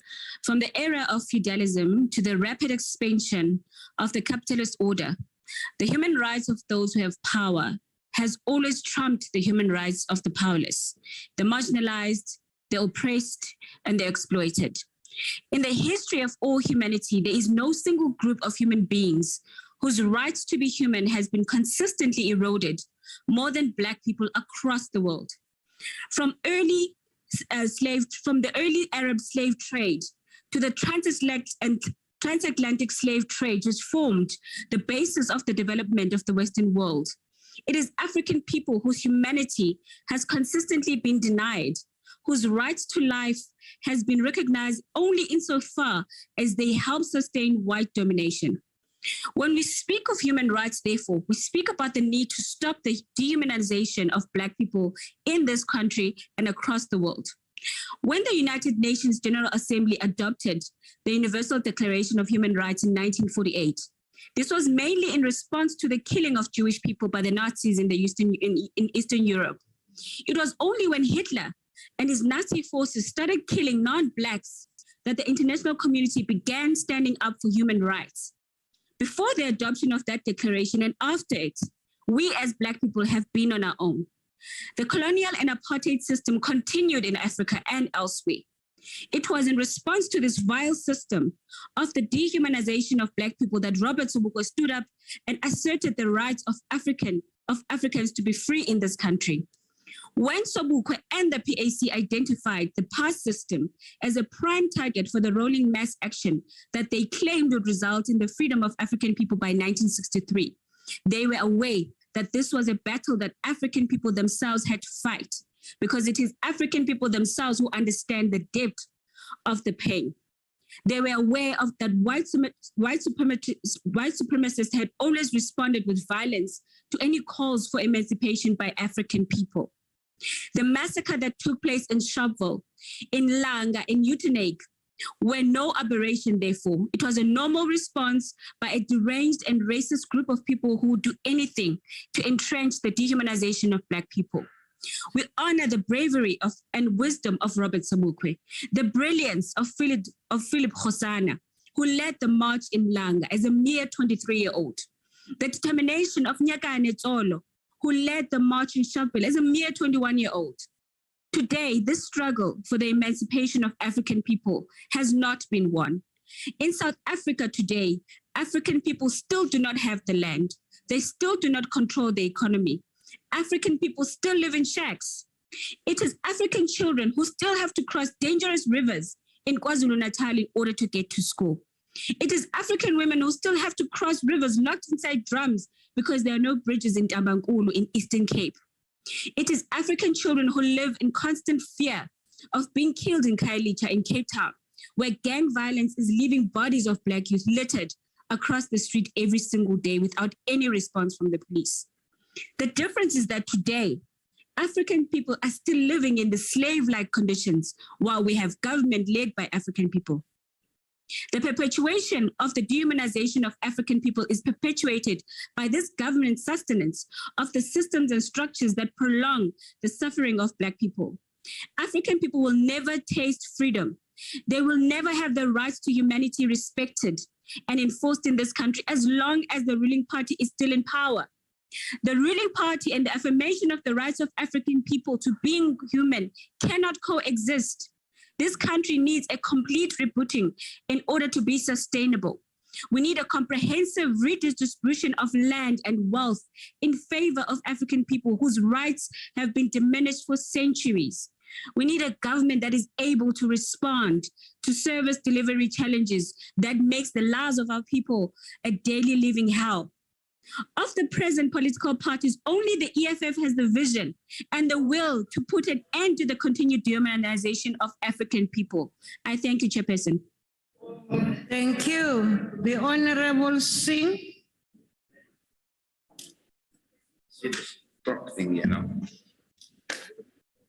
It started before I can speak. No. Oh, okay. No. Ngiyabona manje. Thank you, Honorable Chairperson, honorable colleagues. According to our Constitution, the Bill of Rights is a cornerstone of democracy in South Africa. It enshrines the rights of all people in our country and affirms the democratic values of human dignity, equality, and freedom.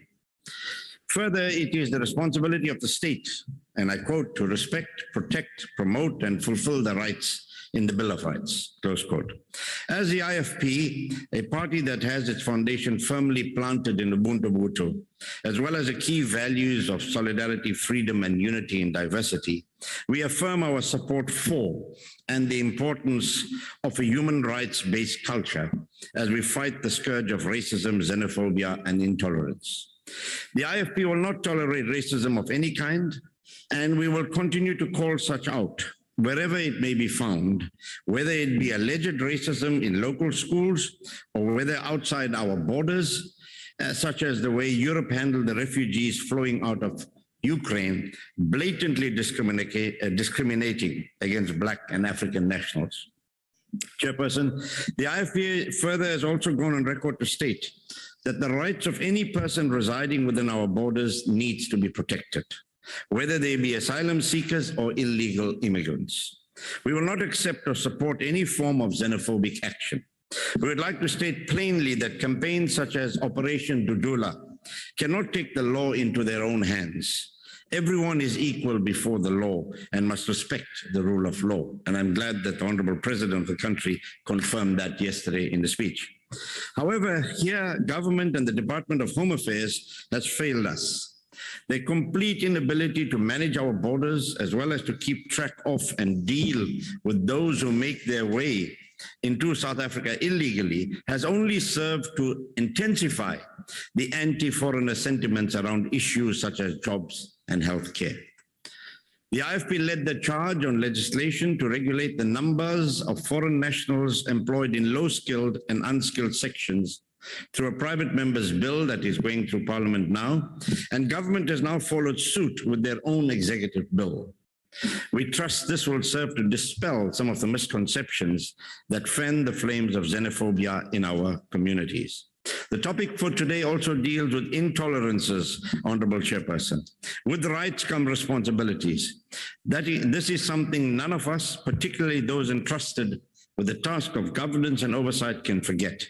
As the IFP, we strive to instill a commitment to servant leadership and the importance of tolerance throughout our leadership structures. It was therefore of great concern to see several media reports during the past week where representatives of the ruling party, the ANC, were allegedly caught on camera engaging in violent acts where ward committee elections were taking place. And it was on Human Rights Day in Nogal. Two violent tussles, one in Ward 99 Craigieburn and another in Ward 53, which was reported by Honorable Hlengiwe Mkalipi, where we found that there were violent reactions during those ward committee elections. The whole issue of the process of ward committee elections needs to be revised to ensure representativity based on voting station representation rather than political parties coming there and taking the cream of the crop and all the members that sit on these ward committees. The Minister of COPTA needs to look at the current processes.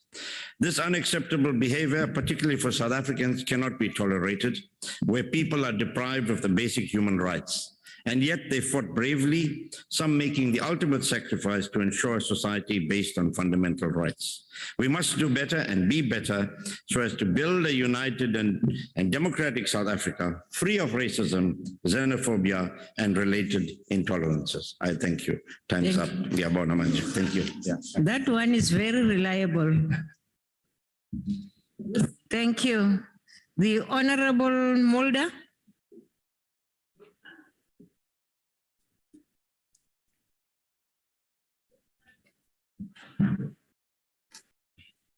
Thank you, Honorable House Chair. On Monday, 21st March, that was yesterday, President Cyril Ramaphosa missed yet another opportunity to picture an environment where all South Africans can feel safe. While delivering the keynote address at this year's Human Rights commemorations in Costa, in the Northwest, where people have been without water for months and sewage are running through the streets.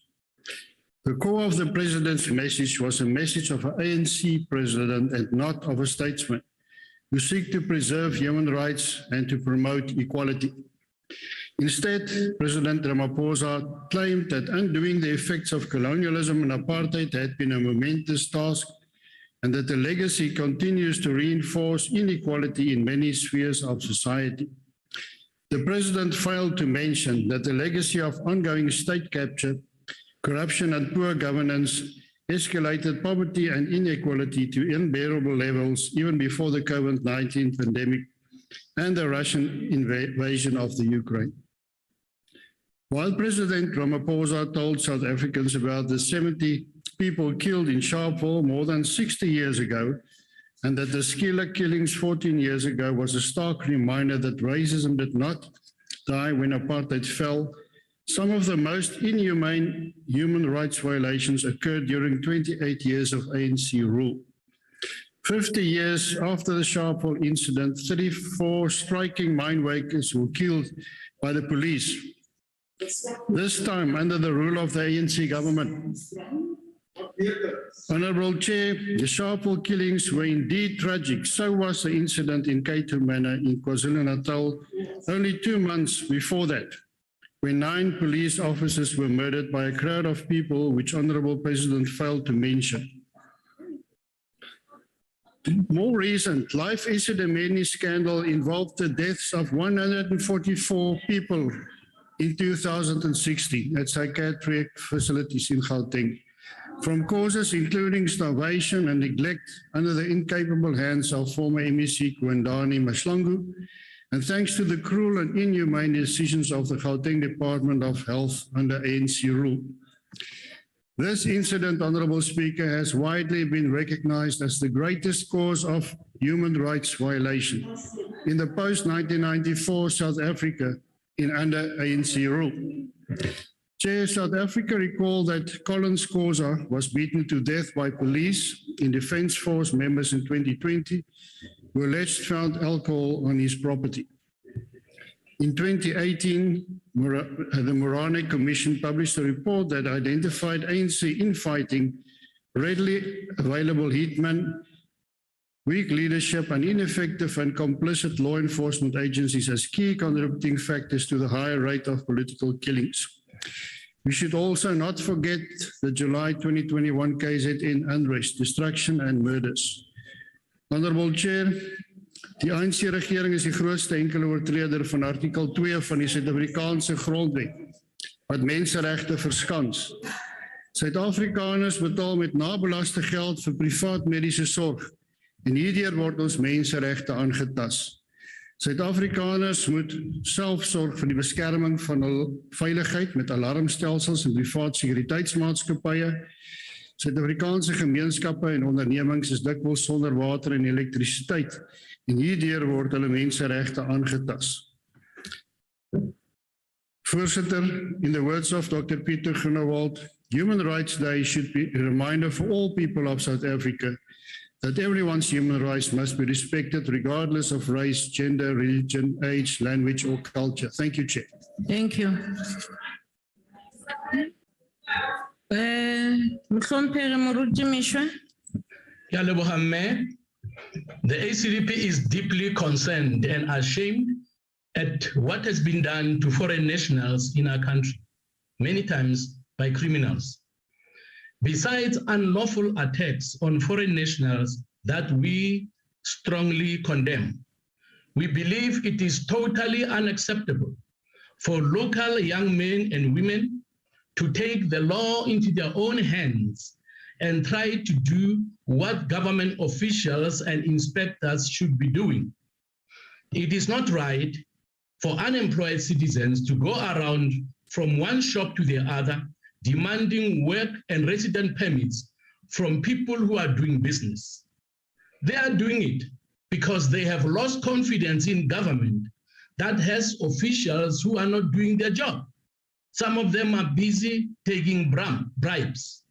So we believe that if government officials, particularly from the Department of Home Affairs, were manning our ports of entry well, then we would not be having the serious challenges with undocumented foreign nationals. The problem of our porous borders that many political parties in this House have been complaining about for years now needs immediate attention.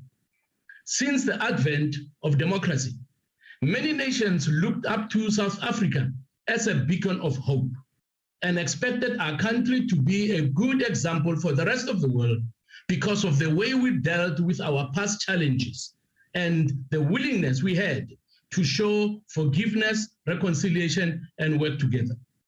The ACDP calls on all South Africans that they should be, all of us should be more welcoming, respect and accept one another, particularly those who come from other countries looking for a safer place to call home.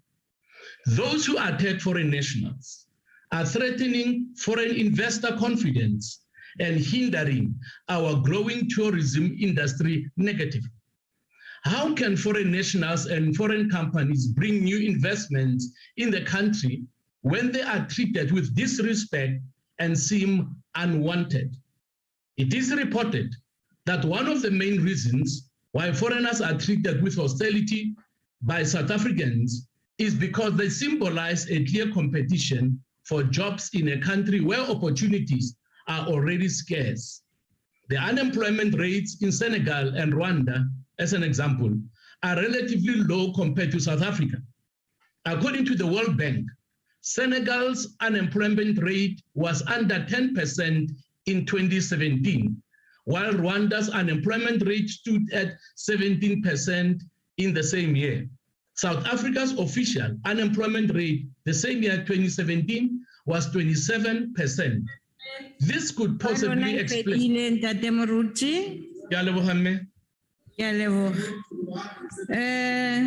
Honorable Kwankwa.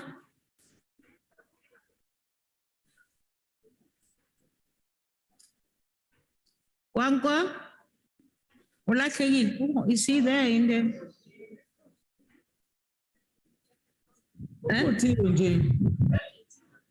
Oh, okay. All right. All right. I forgot that ruling.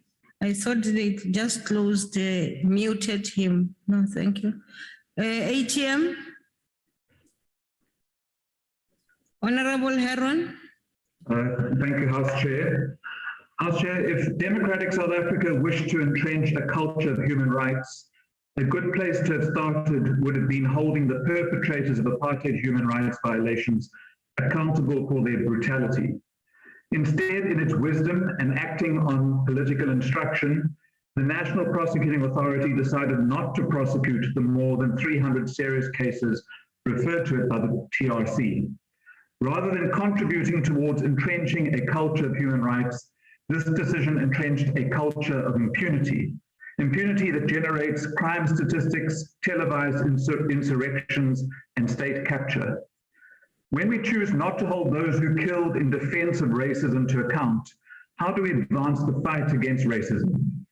A few years ago, a middle-class KZN woman was correctly prosecuted for referring to black beachgoers as monkeys in a much publicized case. But those who tortured political detainees fighting for non-racial justice to death continue to walk free. House Chair, last week in the town of Robertson, violence erupted between workers of Zimbabwean and Basotho origin. While they clashed over jobs, workers born in the area, many born on the farms, the children of farm workers, sit without jobs in shacks in the sprawling informal settlements on the edges of our rural towns. We must be very clear about this. Documented immigrants and migrant workers are as entitled as locals to earn a living. That is not the issue. The issue is the declining number of local people living and working on farms. Instead of accepting responsibility for their workers, many of whose families serve their parents and grandparents, farmers prefer to hire necessary labor in town, often through labor brokers. We cannot talk about entrenching a culture of human rights and tolerance without having a conversation about the responsibilities of our commercial farmers to contribute to repairing our social fabric, nor without appropriate and properly implemented migration policies. Our transition to democracy and the adoption of the Constitution and Bill of Rights have not fixed relationships in our country. Instead, inequality and grinding poverty are at an all-time high. Our founding documents are there to guide us. They provide the opportunity to nurture a nation with a culture of tolerance and human rights. But it is up to us to make these words practical and the better nation they describe. It is not only politicians who share a duty to build a rights-based culture. Every South African person and business does too. Those in positions of political and economic influence have a particular responsibility. They must avoid being tempted into opportunism by our ill-managed migration policies and get on board the nation-building project. I thank you. Thank you. The Honorable Sheikh Imam. Thank you, Honorable House Chair. The National Freedom Party heard many political parties yesterday expressing satisfaction or celebrating Human Rights Day. And the question we need to ask ourselves, with 6 million people going hungry to bed every day, what is there to celebrate? When people, like in the Igudu area, in Nongoma, haven't had water for 3 years, what is there to celebrate about human rights? When the Hindocha family is still mourning the brutal death of their daughter, Annie Diwani, where is the human rights? When 16-year-old Berodine Boyce from St. Helena Bay was found behind the Langville Sports Ground, who was missing for days, found only in a shallow grave with a t-shirt, where is the human rights? Where is the human rights for 17-year-old Amash Lekuku, murdered in August 2019, her naked body found dumped in Brown's Farm near Philippi? And we still say we want to celebrate Human Rights Day. Where is the human rights of the Khoi and San Nation, the first indigenous people in this country? This country sold the land, and I'm glad that the High Court in the Western Cape have just put a hold or stop the development of this particular river club development by Amazon. Why do the Khoi and San have to be treated as second-class citizens when they are indeed the rightful heirs and first indigenous people in this country? We even accommodate Mandarin to satisfy the Chinese. But where is the 20 to 30,000 people who speak Khoi and San in the SADC region alone? And we still say we want to celebrate Human Rights Day. the levels of homelessness, inequality, gender violence, not forgetting the murder of an innocent farmer in Delmas a day or two ago. So where is the human rights that we talk about? Chairperson, over 1 million children in this South Africa, this beautiful country of us, still use pit toilets, risking their lives on a daily basis. And we talk about human rights. Now, surely there's a lot of work to be done in the country. I am told my time is up. Thank you. There is nothing to celebrate, nothing to celebrate. Thank you. I like this monitor. It's so bright and the letters are so big. Your time is up. Honorable Wilson.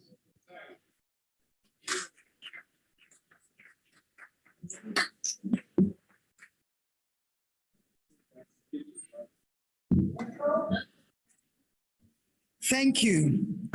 UNICEF defines human rights as the standards that recognize and protect the dignity of all human beings.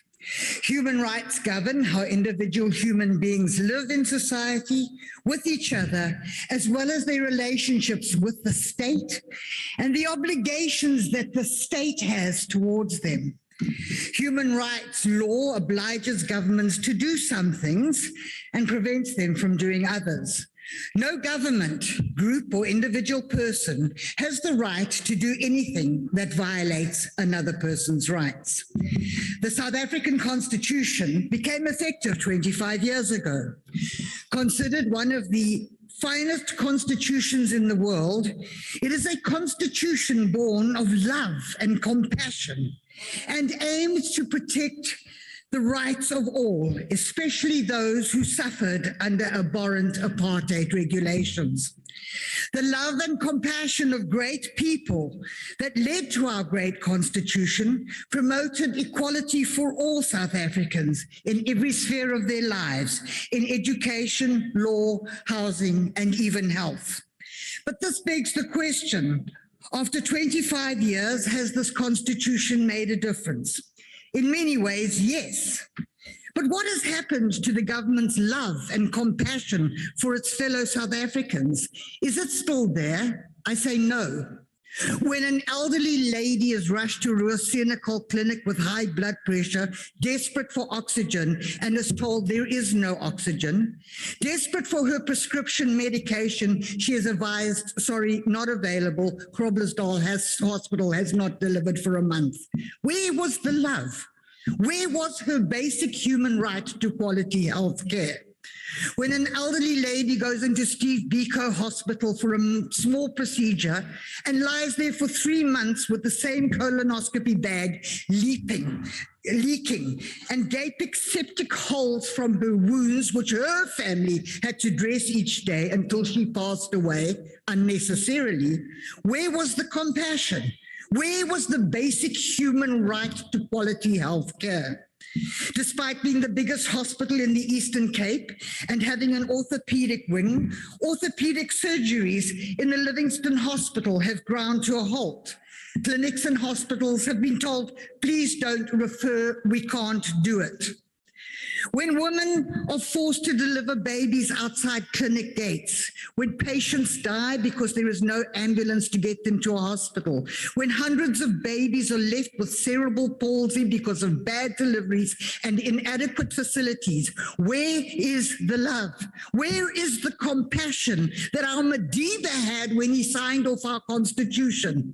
Let's not forget the oncology crisis at Rob Ferreira Hospital. When ministers, HODs, senior government officials rob the Department of Health, instead of ensuring that the vulnerable get proper health care, there is no love, there is no compassion when you do that. And they live large while the vulnerable suffer. The protection of human rights starts from love and compassion and must come from us all. Today, many sit in this house and have no love or compassion. They are here for personal agendas and not for human rights at all. I say to those now, please leave. Leave before the DA makes you. Leave your place open for somebody who does care. For without love and compassion, we cannot move forward as a country. We cannot protect human rights. I implore you. Thank you.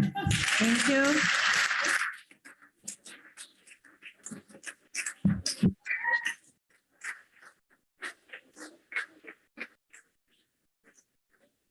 Thank you very much.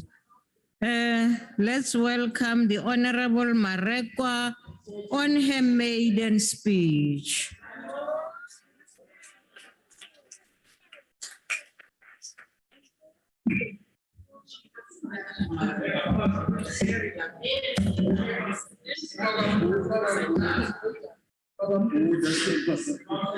Honorable House Chair, honorable members, yesterday our country commemorated Human Rights Day under the theme, Year of Unity and Renewal, Protecting and Preserving Our Human Rights. Thankfully, the dawn of our new democracy dispensation in 1994 in South Africa, we adopted a progressive constitution which protects fundamental rights of our people. Our constitution is in accord with the United Nations 30 Articles of Human Rights contained in its Universal Declaration of Human Rights, which established universal human rights on the basis of humanity, freedom, justice, and peace. Madam House Chair, our constitution as a supreme law of the land is based on the African principle of Ubuntu Botho.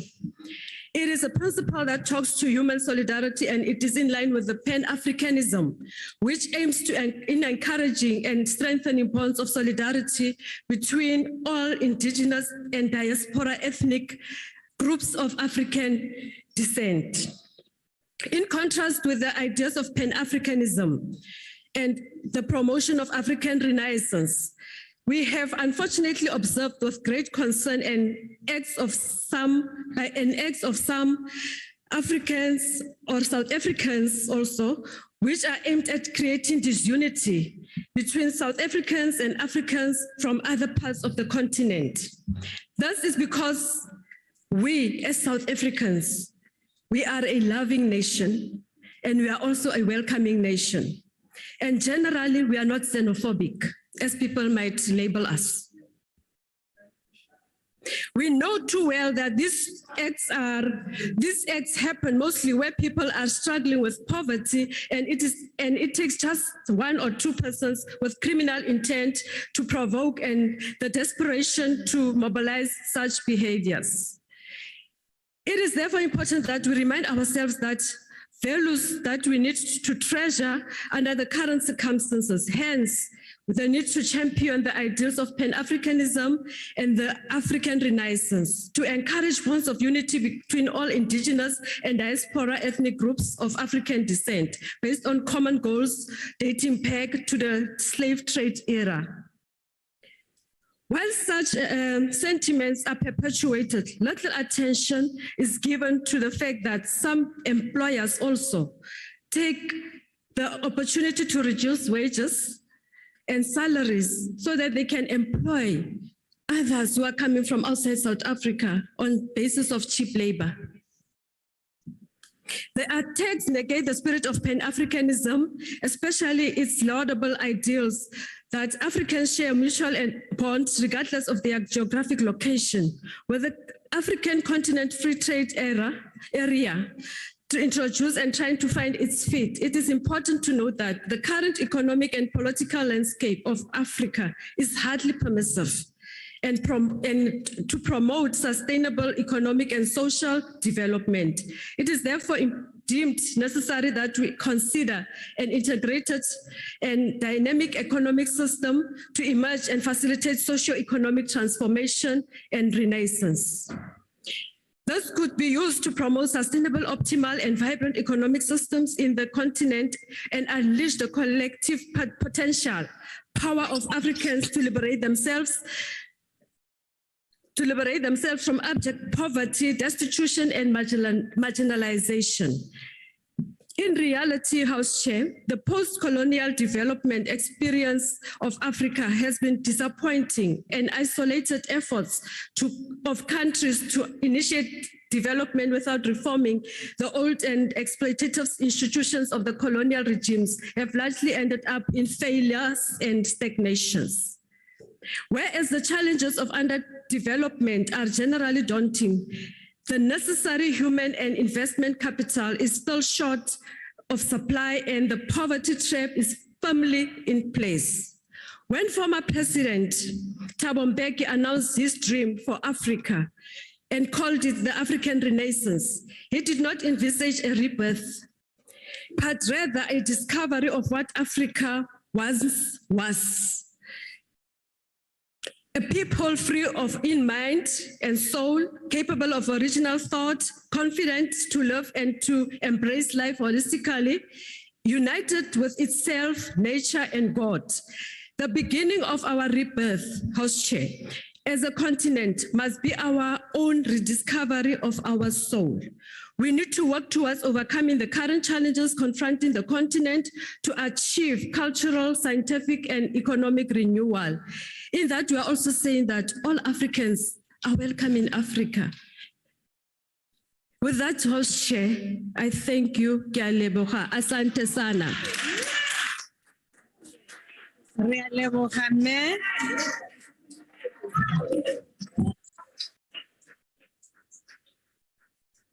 I will now invite the Honorable Chapter.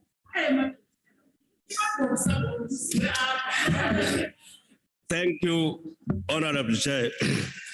It is exactly 62 years after Sobukwe led a march against the British system of pass laws. On the day, 69 unarmed Africans were killed. 180 injuries were also recorded on the day. Just like in 1960, acts of racism, Afrophobia, and other forms of human rights violations are rampant under the new dispensation. Just as when the Hoffman case was heard at the Constitutional Court back in 2000, which dealt with discrimination against HIV-positive employees in the workplace, Juliet Joanne Hegazi in El Dorado Park was being violated. After being raped, Juliet came out of this ordeal as HIV positive. The stigma around her at the time pushed her to the periphery. She was in agony and defaulted on her medication. What followed was a brain and organ failure, and she later succumbed to death. Juliet's mother, Margaret Arnold, who is also our national treasurer, also informed us of another cruel incident involving the little Enshia, who was found in a washing basket on a dumped site in Orange Farm. We also remember Shania Stella, who was raped and killed by her uncle. We remember multitudes of unborn children who were deprived the right to life after being denied nevirapine treatment. We remember Ms. Grootboom, who died without a decent house despite the constitutional judgment finding in her favor. The remains of Tsehofa Tsopule were found hanging on a tree in another brazen act of terror. Honorable Chair, Philip Hosanna, Robert Sobukwe, Eskiam Patlele should be turning in their graves. The Khang Mosineke, who was jailed when he was barely 15 years for protesting against the Sharpeville massacre, must be distraught. What is more troubling is that the TRC final report issued to the ANC government for implementation has been gathering dust. The TRC report in clear terms enjoined the government to prosecute apartheid perpetrators who had been not granted amnesty, to provide financial reparations for the victims of apartheid, and to take concrete steps. Honorable member, your time is up. Push. Thank you. Honorable Madisha.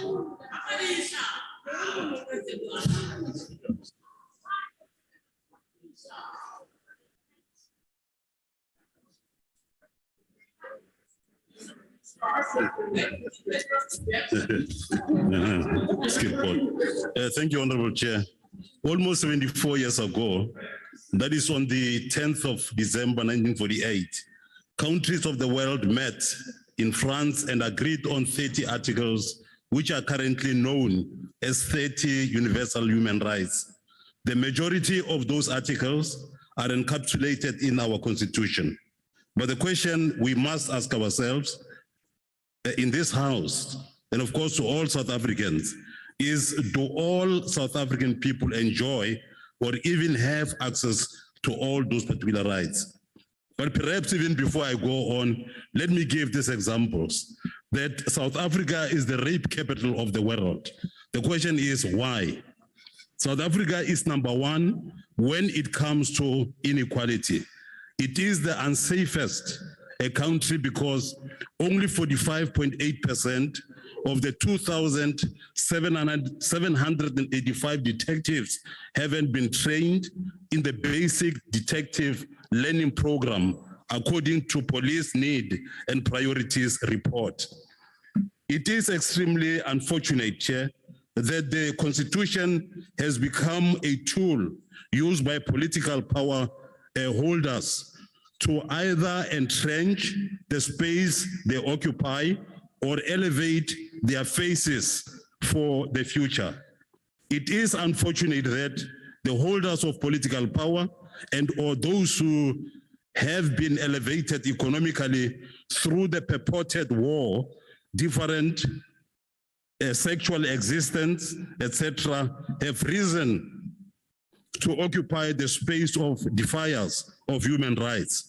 It is unfortunate that the Constitution has been turned into a political claim instead of it being a legal claim, as dictated, like I said, in our preamble and in Chapter 2. Now, although the Constitution says people must have food, housing, they must enjoy access to education, etc., that will never be. The question to South Africans and to you, members of parliament, is why? Thank you, Honorable Madisha. Honorable Nyonto. Just wait for them.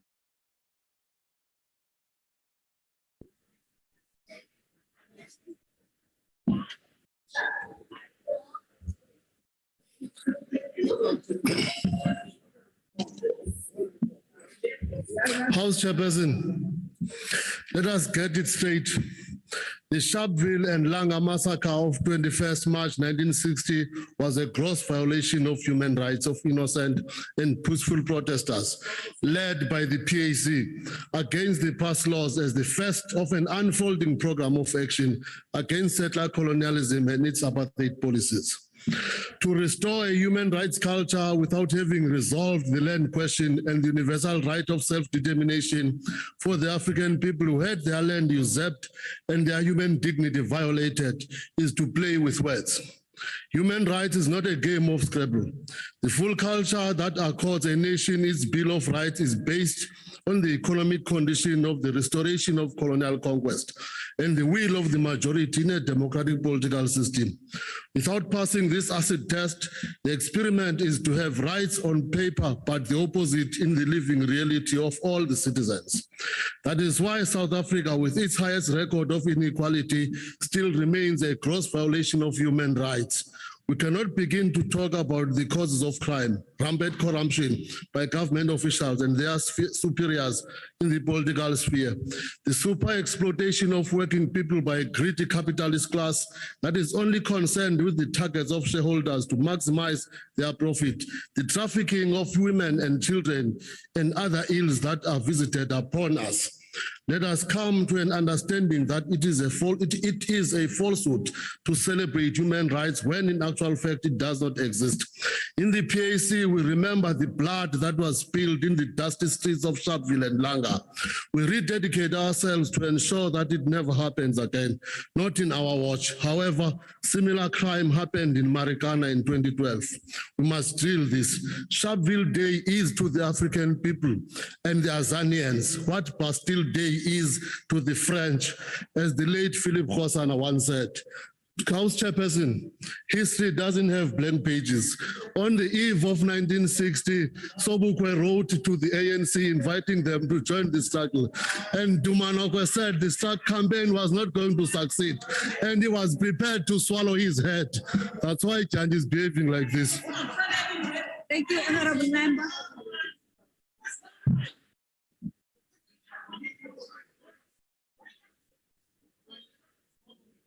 Order, order. Honorable Roland, over to you.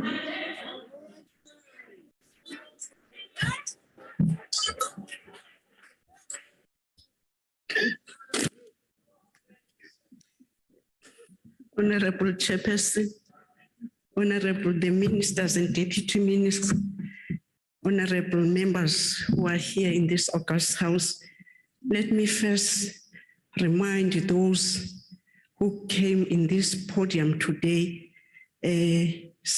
forgetting the brutalities that during apartheid government we experienced.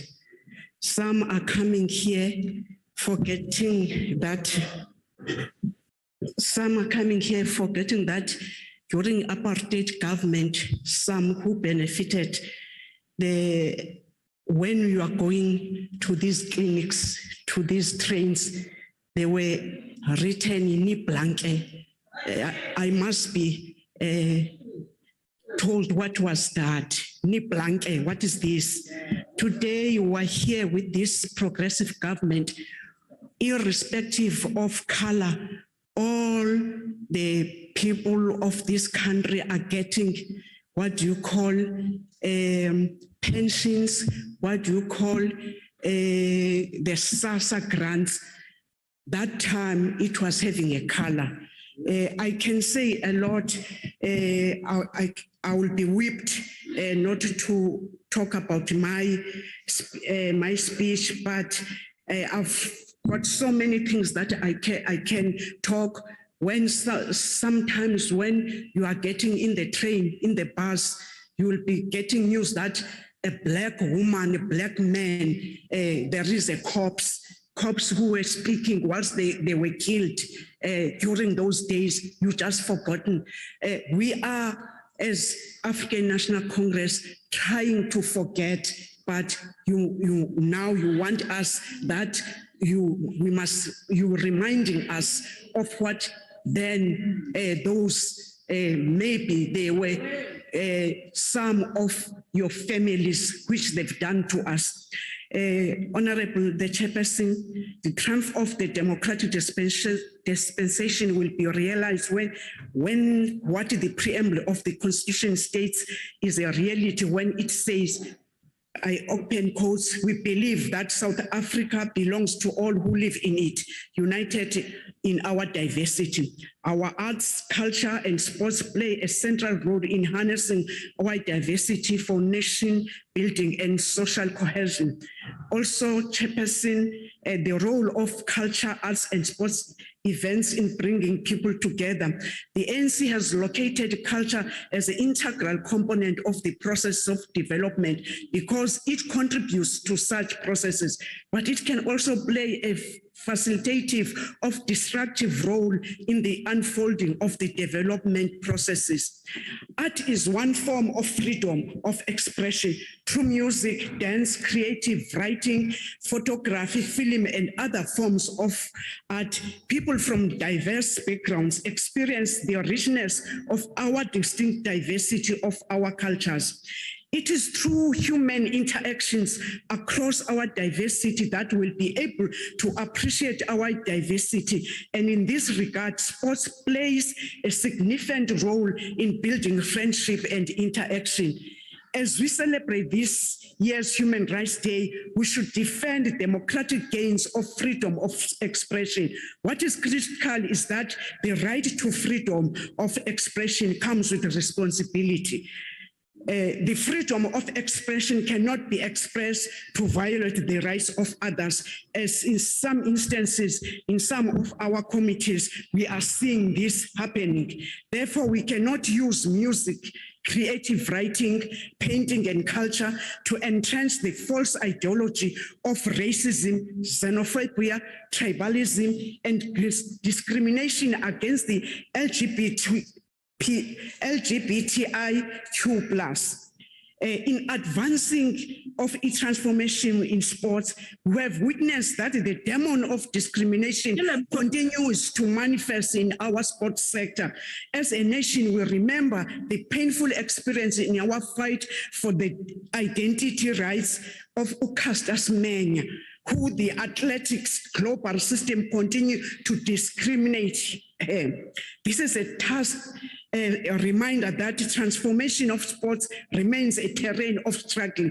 Inequality in sports reflects the nature of our patriarchal society. Sports for men are well-resourced with adequate investment into infrastructure and substantive commercial support, while the opposite is true for women. I'm calling a clarion call to those who are having some monies supporting the women's sport, the men's sport, that they must contribute also in the women's sport. Racial segregation has entrenched racial exclusion of Black people in many sport codes who have less opportunities of development due to lack of resources in mainly rural areas and townships. This has produced under presentation in different sports such as cricket, swimming, hockey, and other sports. As the Portfolio Committee on Sports, Arts and Culture, we dismayed by racism in cricket. We supported the Committee of Sports, Arts and Culture, the Social Justice and Nation Building Project interim report on cricket by Advocate Nsebeza and Advocate Ngale paints a concerned picture of systematic barriers which discriminate against Black people. We have called for accountability and transformation. The Imminent Persons Group reports are a systematic intervention which should be responded to and supported by all stakeholders in sporting fraternity. We need to create a transformed sports sector which plays a pivotal role in uniting the people of South Africa and our identity, which is anchored by our diversity. The transformation society through arts, sports, and culture. Arts and culture are a major contributor in shaping and forging values in a society. Our creatives, writers, through their written works such as poetry, fiction, and non-fiction books, they produce content for educational purposes. It is for this reason that even under apartheid, certain books were banned. It is this power our creative writers should use to embed values of tolerance. I do remember whilst I was in Transkei when there was a story which it was said, it was at least indicating then what was going on, but that story was banned. You must know that we're coming from very far. In conclusion, Chairperson, as the African National Congress, we make a clarion call to all South Africans to shun all acts of discrimination. We need to continue learning other South African languages, learn each other's culture, ensure that we celebrate our diversity in intellectual manner, because this is South Africa identity. I thank you.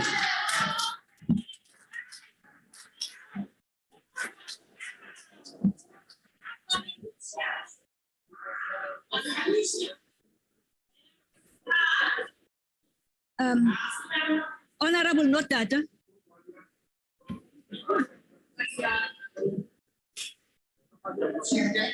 Al-Jamal, Honorable Hendricks from the Visual. Thank you very much.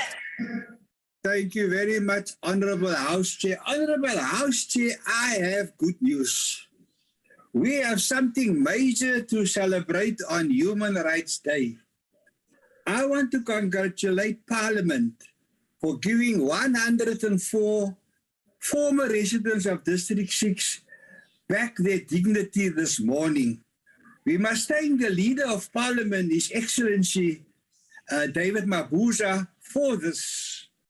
The former residents were forcibly removed and their houses demolished. And 22 years ago, they got their land back. 9 months ago, apartments allocated to them were completed, but they were not given the keys to move in. The Deputy President came to District 6 this morning to see for himself, and this morning he insisted that he oversee the signing of documents to let these gogos get their keys. His call was, with a smile, give them back their keys. So keys will be handed over in the next few days, and for Muslims just in time for Ramadan and the opportunity of a lifetime in their last days to celebrate Eid when they sight the moon at the end of Ramadan. We have more to celebrate on Human Rights Day. The Minister of Human Settlements gave the Executive Mayor extra funding for bulk services for 900 more apartments for the District 6 residents that were forcibly removed. The Minister of Land Affairs and Restitution promised to build the remaining 900 houses over 4 years. Al-Jama appealed to the Deputy President to make that happen in 2 years, but that is up to the Minister of Finance. He can leave a legacy behind if he speeds up restitution. So the Leader of Parliament made Parliament proud by restoring human rights of District 6 residents, tagging along cabinet ministers of the Interministerial Committee on Land Affairs. The race is on to get 104 residents in their apartments before the 3rd of April. It is a credit for government that they are prepared to go out to communities and address human rights issues, which His Excellency David Mabuza did today with a smiling face which we seldom see in Parliament. Thank you very much, Honourable House Chair. And Mr. Papu, you must cheer and clap. Thank you, Honorable Member. Thank you. Honorable Notata, now I recognize you.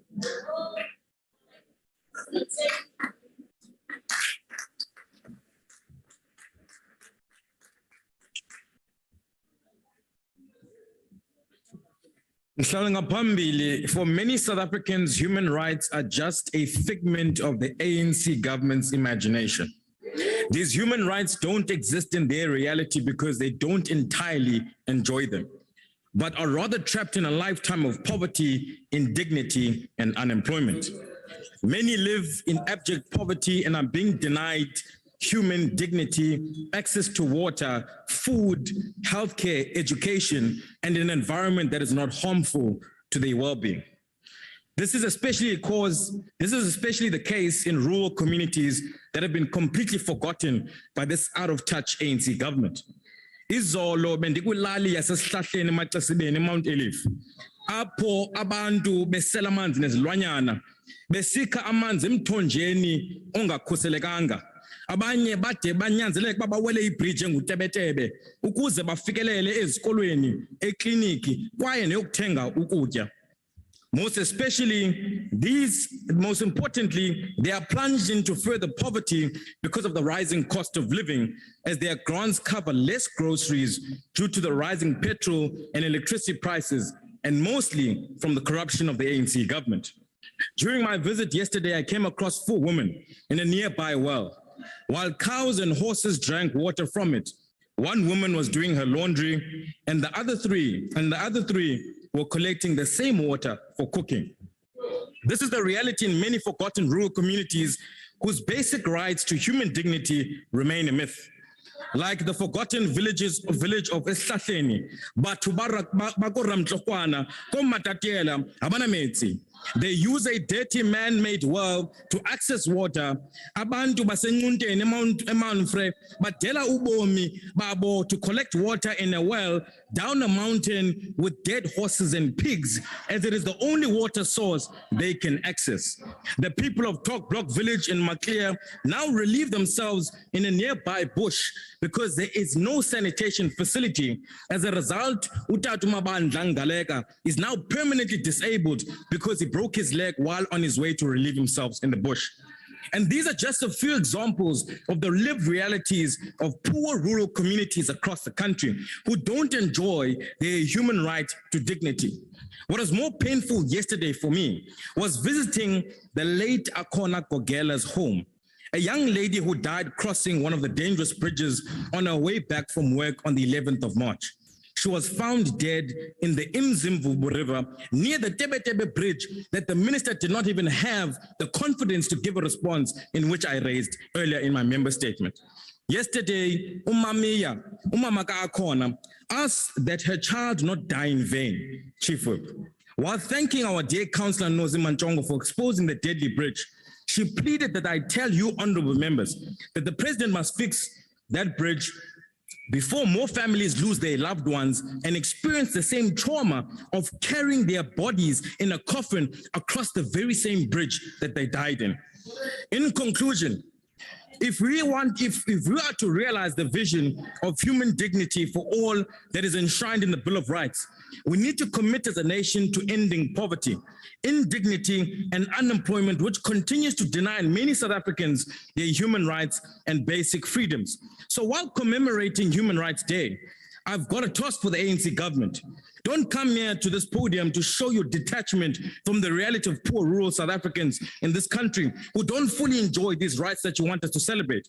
But go and ensure that they've got access to clean, drinkable water, they've got roads and bridges that are safe for them, and ensure that finally, you support our call to end poverty. You are right, Honorable Masega Machega.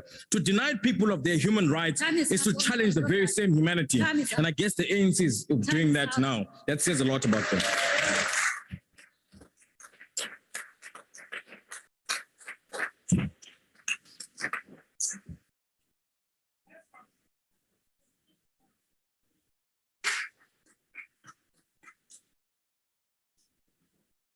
Now I recognize the Minister of Sports and Arts and Culture, Honorable Mthethwa. The Minister. Thank you very much. Maybe firstly, before my intervention today, let's call on all South Africans to recall their Ubuntu. The attack on Dr. Mahlangu yesterday was stupid and self-hate. I spoke to her earlier on, and she's strong, and all of us as members of parliament must have her in our thoughts and our prayers. Speaker, Honorable House Chair, my colleagues, ministers and deputy ministers here present and on other platforms, honorable members, members of the media, ladies and gentlemen, I extend my warmest greeting to all of you present in this gathering. Our starting point and the central tenet of our continuing struggle is and has to be the end of conditions that describe millions of our people, both at home, across the continent and the diaspora, as the wretched of the earth, daily burdened and crushed by the most intolerable and dehumanizing poverty, This is the heritage we want to leave behind for the generations to come and deal with it decisively. The violation of human rights in our country and the continent started with the advent of colonialism and later colonialism of a special type. Every aspect of our existence was ruined, defiled in every manner possible. In that process, we lost all senses of dignity and humanity. There is no better way to explain that humiliation we suffered as a people than what the founding Secretary General of the ANC, Mr. Sol Plaatje, said when he said the following about 1913 Land Act. Awaking on Friday morning, June 20, 1913, the South African native found himself not actually a slave, but a pariah in the land of his birth. Building on what Sol Plaatje articulated on the land question, Dr. A.P. Xuma took it a step further when he was giving the presidential address to the National Conference of the African National Congress that took place in December 1941. He makes the following assertion: the fundamental basis of all wealth and power is the ownership and acquisition of freehold title to land. From land, we derive our existence, we derive our wealth in minerals, food, and other essentials. On land, we build our homes. Without land, we cannot exist. To all men of whatever race or color, land, therefore, is essential for their wealth, prosperity, and health.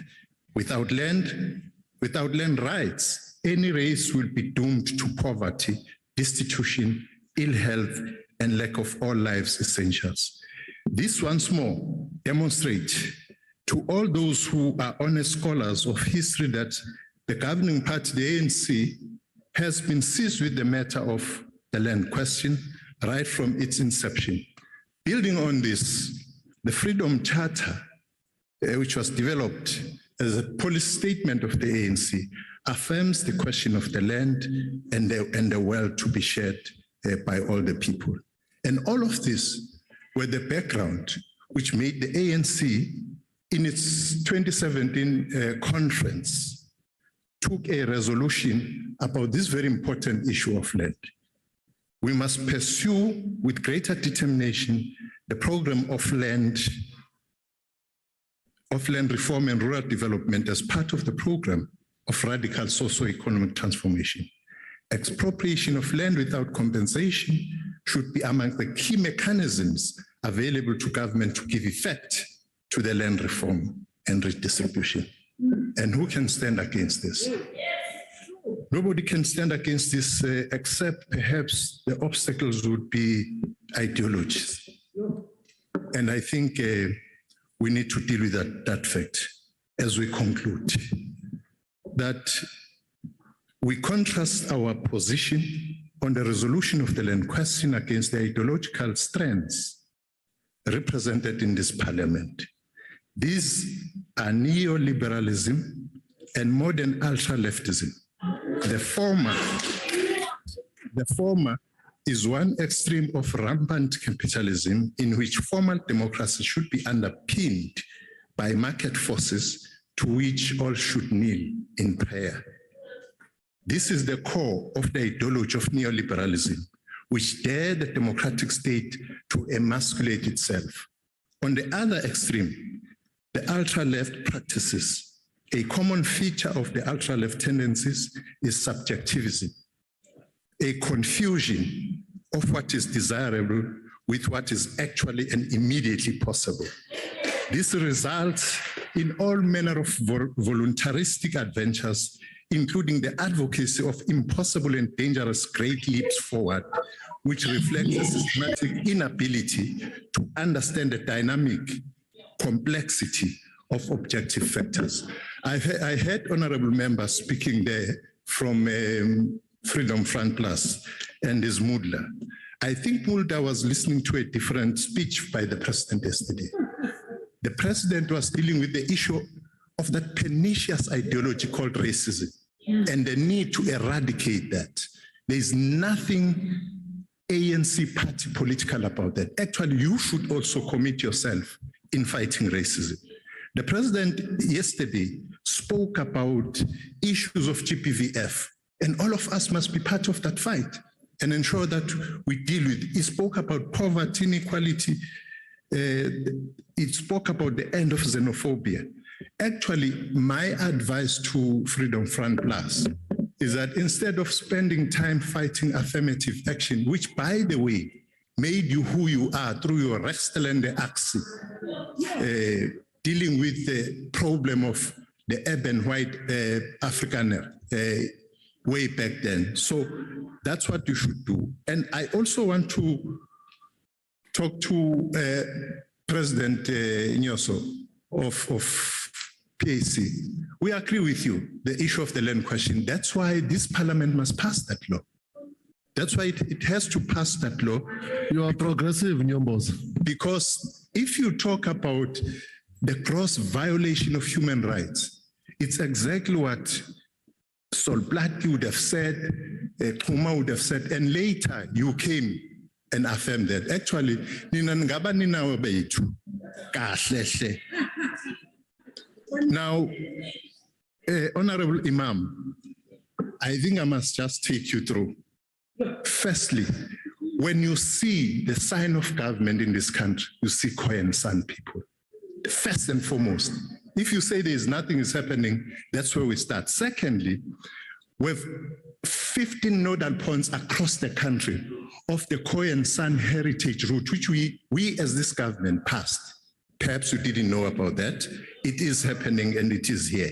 3, today, you go to a place called Gqeberha today. And when you land there, you land at Chief David Stearman. Do you know who Chief David Stearman was? And we are also working in digitizing the new language, the only remaining Oma Katrina Esau in this country, and we're working with her. The Traditional and Khoisan Leadership Act of 2019 for the recognition of the Khoi and San communities and their leadership positions. Don't say there is nothing to, sorry, what do you say? Must stop, honorable members. I think, don't be anxious. Don't be anxious. Just listen.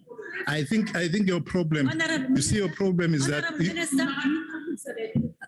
Honorable Dr. Schreiber, you can't engage. You can heckle, but not in that manner. Please resist from that. Thank you. You may proceed, Honorable Minister.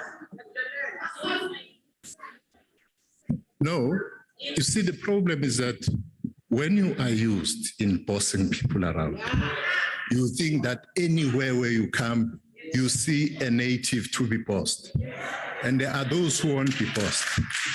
And don't take that. Don't take that. So what I was saying, Honorable Imam, is that so much work is being done about the foremost indigenous people in this country, and that continues. That continues under the African National Congress. So next time, don't come and mislead the public and say nothing is happening, because a lot is happening and we'll continue to do what we are doing. And all these other members of parliament, if you are worth any salt of your leadership, you would understand that when we talk human rights, we actually have to start on the question of the land. And this parliament must pass that land. Otherwise, what we are just talking for its sake. The fact of the matter is that the people of this country were forcibly removed. Right now, the Honorable Al-Jama was talking about the forced removals.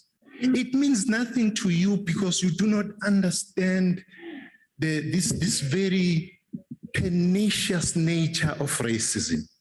That's why it's easy for you to say, no, it's a thing of the past. It's not the thing of the past, including the inequality Honorable Madisha was talking about.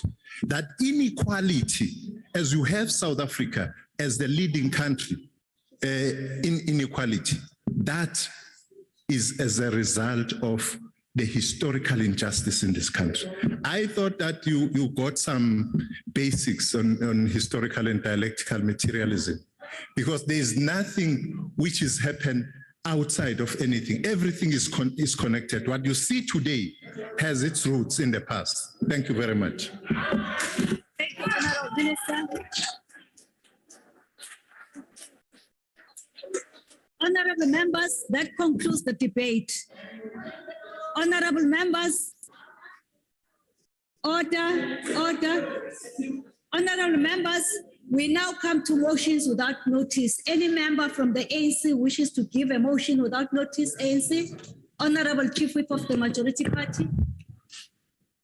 Thank you very much, House Chair. House Chair, ndenza isindululo sokukhwankqiswa kwethu sisizwe ngendlela athe wahlaselwa ngayo ngolunya umama uGqirha uMahlangu, umama uEsther, inkondekazi yezwe lakowethu. Sima nokuvakalisa apha siyi-ANC into yoba ezintswela boya zingaqeqeshekanga zinesimilo esihle esinemihlisela kufuneka zikhangelwe zigqogqwe zifumaneke. Ukudelela abantu bakowethu ingakumbi umama osenzele udumo ngobugcisa bezandla. Abonelanga nje ukumonzakalisa. Amatutu aba bonke ubutyebi bakhe bade bathatha nomkhono wakhe wekati. Ewe ibuhlungu le into ethe yehla kwaye siyayinyevulela sicela into yoba abo banexanduva lokubamba mabaze bangashiyi nenye into babambe lamasela afakwe etrongweni ngale ntlungu nesihelegu abasenzileyo. Umama uyawazenzela igama into yoba abonakalisa ubugcisa bakhe phaa kwi-Rolls Royce waphinde wabonakalisa phaya kwi-BMW engumama womZantsi Afrika wokuqala ukunikwa uxanduva olungakayam. Sinqwenelela ke umama uGqirha uEsther Mahlangu ukuba akhawuleze aphile kwezo ntlungu zenziwe sesisigebenga. Siyabulela. Enkosi. I put the motion before the House. If there are no objections, the motion agreed to. I recognize the member of the DA that wishes to put a motion without notice. DA. Thank you, Madam House Chair.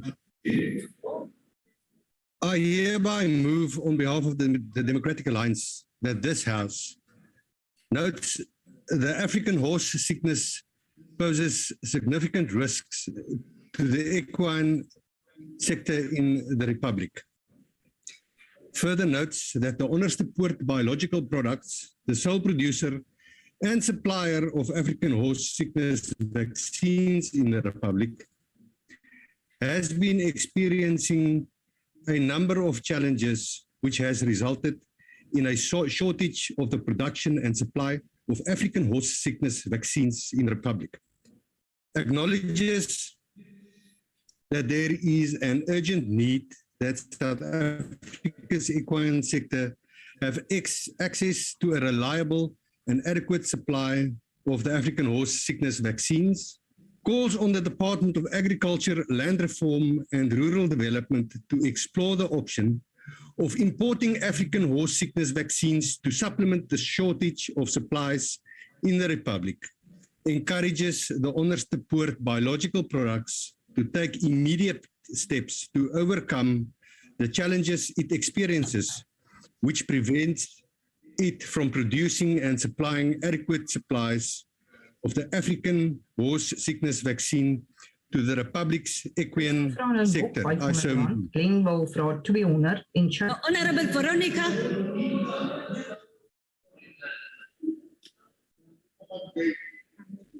I put the motion before the House. Is the motion agreed to? Seems like the member have also concluded his motion. No objection. The motion agreed to. Any member of the EFF wishes to put a motion without notice? EFF from the virtual platform. Thank you very much, House Chair. House Chair, I rise on behalf of the Economic Freedom Fighters for the House to note that one of our own, a member of the EFF Central Command Team and the National Assembly, Commissar Dr. Mgcini Chwaku, was awarded the Doctor of Philosophy in Science, Engineering and Technology by the University of South Africa. Through his thesis, Dr. Chwaku gained more insight into how the feed gas from coal or natural gas is converted into fuel through a technology called fixture traps. And he was able to show that pre-treating the catalyst differently before the reaction could produce more product. Recognize that Dr. Chwaku completed his doctoral studies while serving as a member of parliament and as EFF head of elections. His commitment to education should inspire all of us, Chair, and should serve as an example that the discipline is a necessity for a successful revolution. Recognize that it is through education ourselves, educating our people, and educating the population in general that will be able to eliminate little by little the oppression and lead our people to economic freedom in our lifetime. We congratulate Dr. Chwaku on his monumental achievement. We are proud, we are inspired, and grateful for his contribution to new knowledge and for making education fashionable. I so move, Chair. Thank you. I put the motion before the House. Any objections? The motion agreed to. ANC, any member of the ANC wishes to put a motion without notice? The African National Congress moves without notice that the House notes with sadness the passing of 51-year-old University of Limpopo lecturer Professor Saber Tayob Mohammed on Sunday, the 13th of March 2022. Further note that Professor Mohammed was also a chartered accountant, jogging when a white VW Polo drove past him, made a U-turn with the assailants in the vehicle tragically shooting at him several times. Remembers that he had joined the University of Limpopo in October 2009 as a senior lecturer of accounting and auditing, earning promotion to associate professor in July 2017. Further remembers that he was appointed as the director of the School of Accountancy at the university, effective from the 1st of March 2020, calls on community members with information regarding the murder to assist police in the investigation that can lead to the quick arrest of these assailants, and conveys its heartfelt condolences to the family of Professor Tayob Mohammed, friends, and the University of Limpopo at large. Thank you, House Chair. I put the motion before the House. Any objections? Motion agreed to. IFP? Thank you, Chairperson. On behalf of the Untitled Freedom Party, I move that the House notes that on Wednesday, 16th March 2022, President Cyril Ramaphosa recognized Prince Mr. Zulu as the King of the Amazulu. 2, acknowledges that the President recognized King-elect Prince Mr. Singobile Zulu as the King of Amazulu Kingship in terms of Section 8, brackets 3, brackets A and B of the Traditional and Khoisan Leadership Act of 2019. Recalls that this follows the passing of His Majesty King Goodwill Zwelithini Zulu in March 2021 and the subsequent passing away of the Regent Queen Mantombi Dlamini in April 2021. Further acknowledges that in terms of the requirements of the Act, the royal family identified Prince Mr. Singobile Zulu as a person who qualifies in terms of customary law and customs to assume the position of king, and applied to the President for his recognition as required by the Act. The recognition of the King-elect by the President follows consultations with the Minister of Cooperative Governance and Traditional Affairs and the Premier of KwaZulu-Natal, and finally conveys its warmest wishes to His Majesty King Mr. Zulu on the occasion of his legal recognition. Put the motion before the House. Any objections? The motion agreed to. Any member of FF Plus wishes to put a notice without a motion without notice? Thank you, House Chair. I rise on behalf of Freedom from Plus that the House notes that the Tygerberg Children's Choir celebrates its 50th anniversary this year Further notes that this prestige choir, consisting of plus minus 70 members, was founded in 1972. Acknowledges that this choir is one of the oldest in South Africa and is preserved in a way that is passed on to each other by the children year after year. Notes that children who are members of this choir come from different towns and schools. Further notes that children in this choir learn from each other about the tradition of a choir and also to care for each other. Acknowledges that language and culture play an essential role in the education of our country's children, and resolves that our congratulations are sent to the Tygerberg Children's Choir regarding this exceptional achievement. I so move, Chairperson. I put the motion before the House. Any objections? Motion agreed to. Any member of the ANC wishes to put a motion without notice? Thank you, Chairperson. Thank you, House Chair. Honorable Piri, just hold on. We've got a member in the House.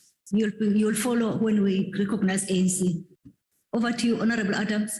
Thank you, Chairperson. The African National Congress moved without notice that the House welcomes the appointment of Mr. Poletsi Mosike as Chief Executive Officer of Cricket South Africa, officially from the 1st April 2022 for a period of 5 years. Knows that Mr. Moseke has been filling the role of Acting Chief Executive since December 2020, before Cricket South Africa finally decided to make his appointment permanent. Acknowledges that the appointment is subjected to the final ratification of the terms and conditions of a 5-year employment contract by the board. Acknowledges that the appointment is subjected to the final ratification of the conditions of a 5-year employment contract by the board. Understands that Mr. Moseke has displayed extraordinary dedication and commitment since he joined the Cricket South Africa family in 2019. Further remembers that he has been the key link in the leadership chain at Cricket South Africa, especially during a challenging period, and congratulations, Mr. Moseke, and wishes him well in his challenging position. I thank you, Chair. I put the motion before the House. Any objections? Motion agreed to. Any member of the ACDP wishes to put a motion without notice? Thank you, House Chair. I will move without notice at the next sitting of the House on behalf of the ACDP that the House notes that Sianda Bakhetla Platinum Mine has negotiated a historic wage agreement with both AMCU and the NUM unions for the period 1 March 2022 to 28 February 2027. Notes further that this agreement was signed 2.5 months before the previous 3-year agreement was due to lapse, and commends the mining company and the labor unions for signing such an agreement, which will last for 5 years and is a first in the mining industry in South Africa. I so move. I put the motion before the House. Any objections? Motion agreed to. Any member of UDM? We shall pass. ATM? Any member of the DA? Thank you very much. The DA moves. I hereby move on behalf of the Democratic Alliance that this House notes that Ms. Portia Lesesi had to endure a 2-month-long painful fight for her life in hospital after her boyfriend poured paraffin all over her body and set her alight on 25 January 22 this year. Further notes that Ms. Lesesi sadly succumbed of her injuries. Recalls that Ms. Lesesi leaves behind a 3-year-old son who now has to grow up without his mother. Condemns all acts of gender-based violence with the anger and contempt it deserves. Calls on the South African Police Service to intensify its efforts to combat gender-based violence. Encourages the government to fast-track the establishment of mechanisms to combat gender-based violence. Conveys its heartfelt condolences to the family and friends of Ms. Lesesi. I so move. I put the motion before the House. Any objections? The motion agreed to. Member of the EFF. Thank you, Honorable Chairperson. Honorable Siwisa speaking. I rise on behalf of the EFF for the House to note the inspiring work by Kidiboni and Kekeleto Selwani, sisters from Zamdela Township in Sosselbeck, who have embarked on a project to deal with pollution by turning plastic waste into bricks. Note that the Selwani sisters have tackled the men-dominant industry with groundbreaking innovation that turns what would otherwise be damaging to our environment into durable bricks. Furthermore, note that plastic bricks are now available for sale at Builders Warehouse. Encourage all building material retail stores such as Build It, Cash Build, Chamberlain's, and others to give them shelf space to trade their product. Acknowledge the Selwani sisters and their company, Ramzilo Manufacturing and Construction Company, 100% Black-owned female company, as contributors to the green economy who only need an opportunity and support. Congratulate Kidiboni and Keleto Selwani on their inspirational innovations. I so move. Thank you, Chair. I put the motion before the House. Any objections? Motion agreed to. Any member of the ANC that wishes to put a motion without notice, ANC? Thank you, Chairperson.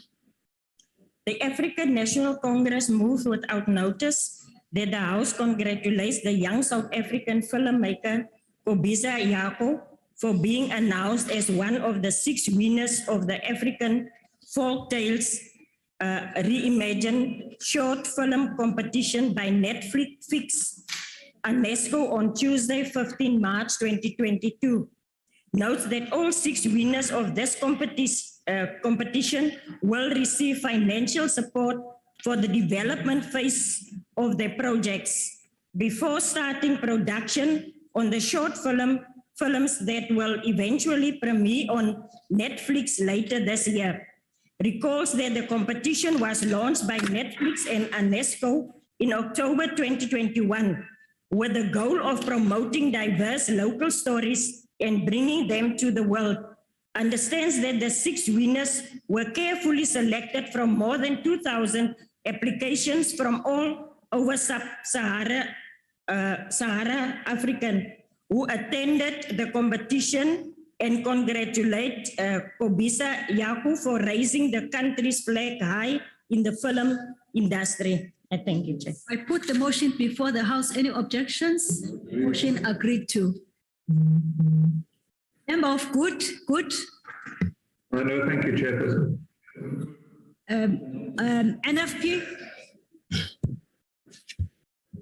Thank you, Chairperson.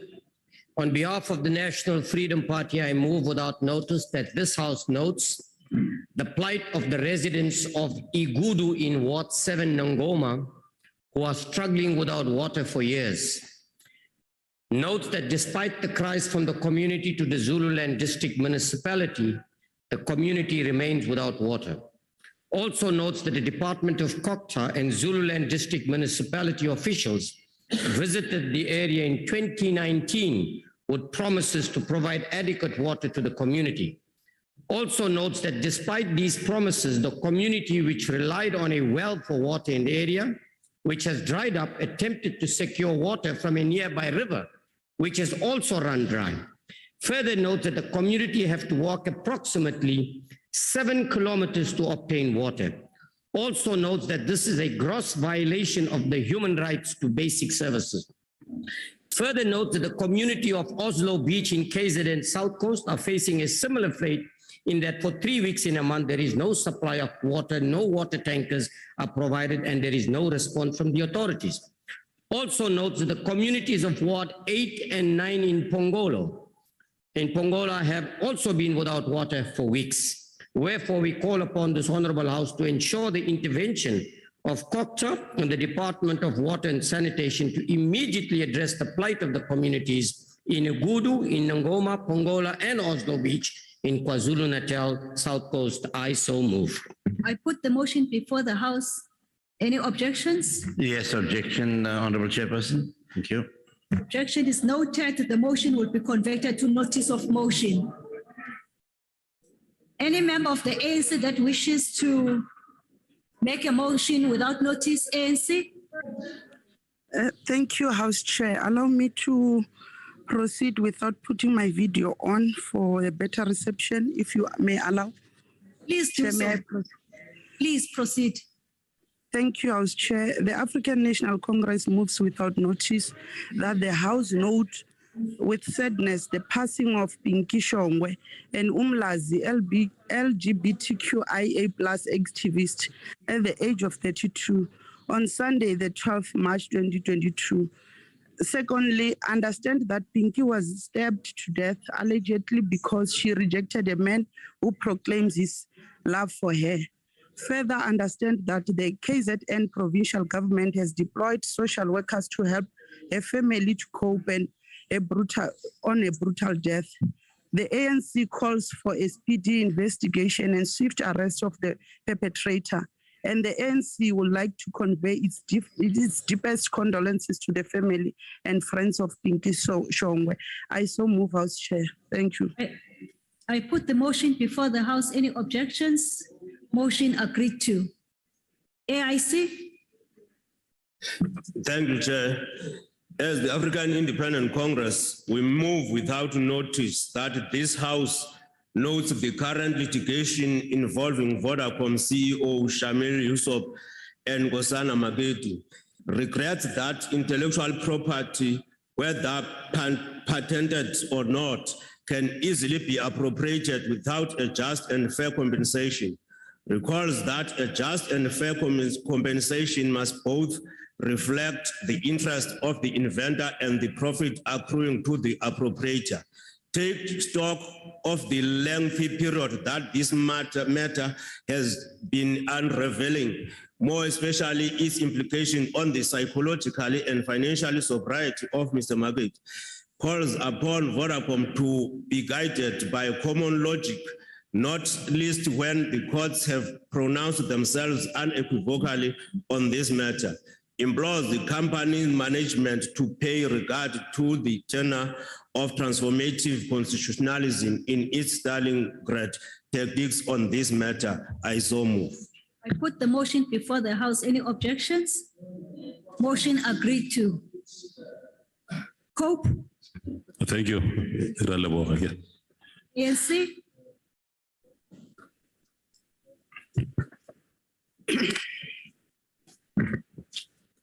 Thank you, Chair. The African National Congress moves without notice that the House note that the Desmond and Leah Tutu Legacy Foundation in partnership with the Apartheid Museum will open a new thought-provoking permanent exhibition entitled Truth to Power, Desmond Tutu and the Churches in the Struggle Against Apartheid. Understand that it will be housed at the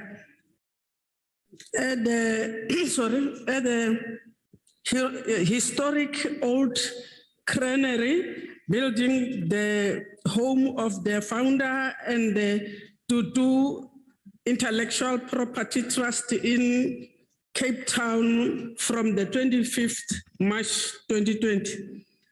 Further, understand that the exhibition is a first in being dedicated solely to one of the country's icon, showing what Archbishop Desmond Tutu stood for and how he was able to inspire others.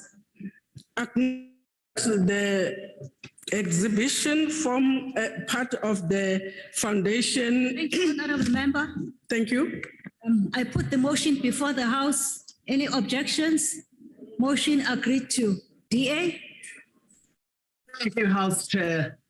I hereby move on behalf of the Democratic Alliance that this House notes that Colonel Hala Niemand is one of the most decorated officers in the SAPS, having spearheaded operations in the field of the protection of women and children for in excess of 25 years.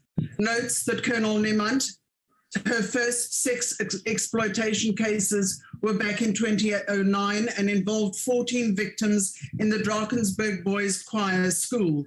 The perpetrator was sentenced to 20 years direct imprisonment. Notes that the Divisional Commissioner of Detectives appointed her project manager of the Canadian initiative Project Spade in 2013. Further notes that she was made project manager of Cloud9, an operation where Belgian law enforcement and the FBI assisted the SA's Homeland Security and the NPA to bring the biggest child sex exploitation and trafficking ring to an end. Warren Knoop received 32 life sentences and a 170-year sentence, while William Beale got 15 years for the possession of child pornography. Notes that Colonel Niemand worked with the FBI task force in the US International Violent Crimes Against Children program and was instrumental in busting the largest organized child pornography ring in this country. Acknowledges that we owe a debt of gratitude to her for her 31 years of service, passion to serve and protect vulnerable children in her fight against the sexual predators who feed on the lives of our young children. I so move. I put the motion before the House. Any objections? Motion agreed to. PAC? What does that mean? We pass. Oh. Al-Jama? Thank you very much, Honorable House Chair. Bismillahirrahmanirrahim. Al-Jama moves without notice. Honorable Hendricks, just remove your khaki. Remove my? Switch off your video. Order, honorable members, Honorable Hendricks, may you please just switch off your video. That would be much better. Okay, thank you very much, Honorable House Chair. Honorable House Chair, I rise on behalf of Al-Jama and move without notice that the House notes with... May we hear the honorable members? Proceed, Honorable Hendricks. Thank you very much, Honorable House Chair. I rise on behalf of Al-Jama and we move without notice that the House notes with sadness the death of Mrs. Jamila Hamildin of Utenake Road, Portlands in Mitchells Plain, who passed away on Sunday, the 20th of March, 2022. Further note that Mrs. Hamildin was an extraordinary person who have tirelessly served the community in Portlands in Mitchells Plain. Acknowledge the tribute paid to her by a senior religious leader, Sheikh Ibrahim Gabriel of the Muslim Judicial Council, who said to her children at the funeral, "You had the best mother in the world." Further acknowledges that Mrs. Hamildin served a good cause every day in her life as an owner of a garment factory where she created many jobs. Remembers her as an excellent and successful businesswoman who plowed some of her profits to help other women who could not perform the Holy Hajj pilgrimage, which she herself had longed to fulfill this pillar of their faith. Conveys condolences to Mrs. Hamildin's children, Jihad, Ridwan, Fayrouz, Hisham, and Salim Ali. I so move. I put the motion before the House. Any objections? Honorable members, you are reminded that mind your background. That's why we encourage all of us to have a background of parliament so that there's nothing funny that shows on the screen. This is televised, it's live, and also you must just have a self of dignity and respecting yourself. The motion is agreed to. We shall move to the ANC. Any member of the ANC that wishes to make a motion of motion without... Thank you, Chairperson. Please allow me to speak without showing my camera. Please do so. Yeah. Having said so, the African National Congress moves without notice that the House notes that the United Nations Water Day, World Water Day is held on the 22nd of March each year. Further notes that the time for the year is the theme for the year is groundwater, making the invisible visible. Understand that the water is a scarce resource and groundwater is a vital resource that provides almost half of drinking water worldwide, about 40% of water for irrigated agriculture, and about 1/3 of water required for industry. Further understand that events are organized on or around this day to increase people's awareness of water's importance, environment, agriculture, health, and trade. Calls on all to be aware around the need to protect and conserve the country's water resource, and urges everyone to use the water sparingly to ensure that water is for all. We so move. I put the motion before the House. Any objections? Motion agreed to. That concludes honorable members' motions without notice. The last item on the order paper is notice of motion. Does any member of the ANC wishes to put a notice of motion? ANC?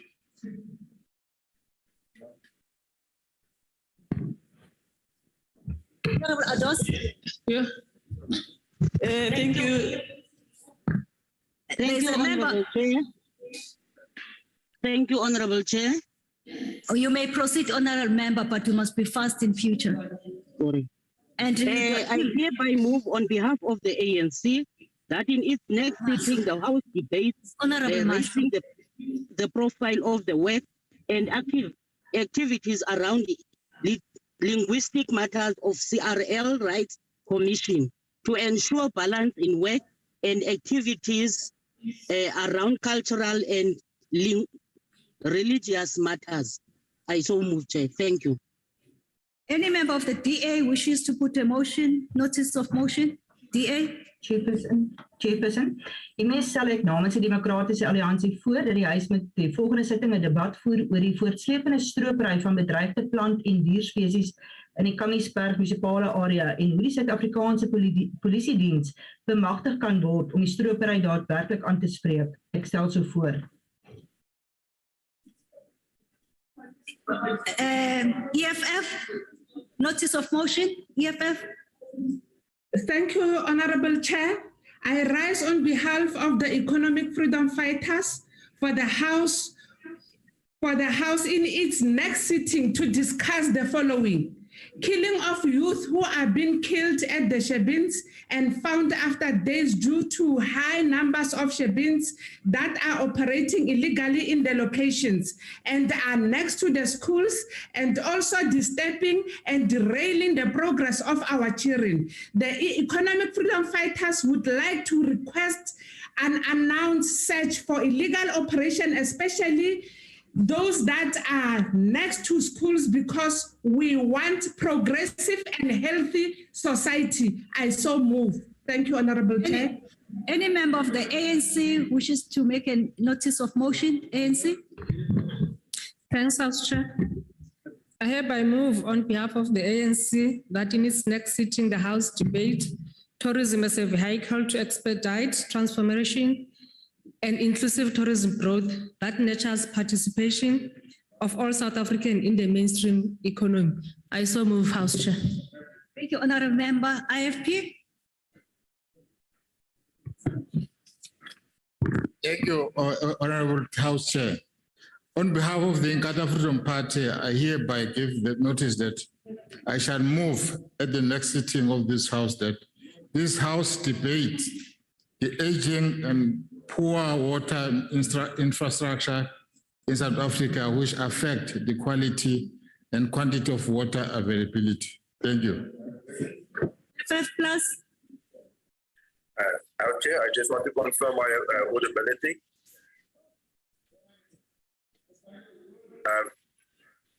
In daardie geval, ek gee hiermee kennis van 'n mosie dat met die volgende sitting van die huis ek namens die 4+ sal voorstel dat die huis die omstandighede van en motivering vir die verkoop van 'n belang van 49% in die besigheid KPSA met spesifieke verwysing daarna dat die besigheid en onderliggende intellektuele en ons reg met ontwikkelingskapitaal van die Technology Innovation Agency tot stand gebring is en met kennisname dat die 49% belang wat in April 2015 teen 60 miljoen rand aan Kapa US verkoop is, in November 2015 teen 445 miljoen Amerikaanse dollar aan Roche, Switserland verkoop is, dat dit gedebatteer word. Ek stel so voor. Baie dankie. Thank you. Any member of the ANC that wishes to make a notice of motion, ANC? Thank you, House Chair. I hereby move on behalf of the ANC that in its next sitting, the House debates the lack of gender transformation and advancement of women in the mining industry as one of the means for economic emancipation. Thank you, Chair. And thank you, Honorable Member. Any member of ACTP that wishes to make a notice of motion, ACTP? Thank you, House Chair.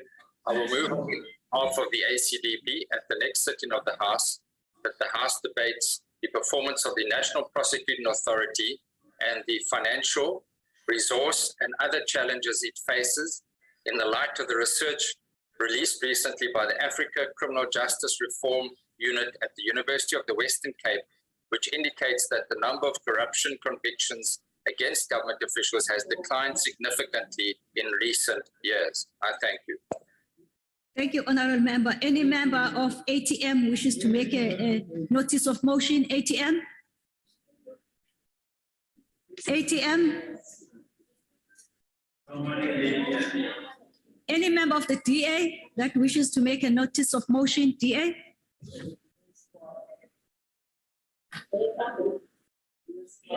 We shall pass. Any member of the EFF wishes to make a notice of motion, EFF?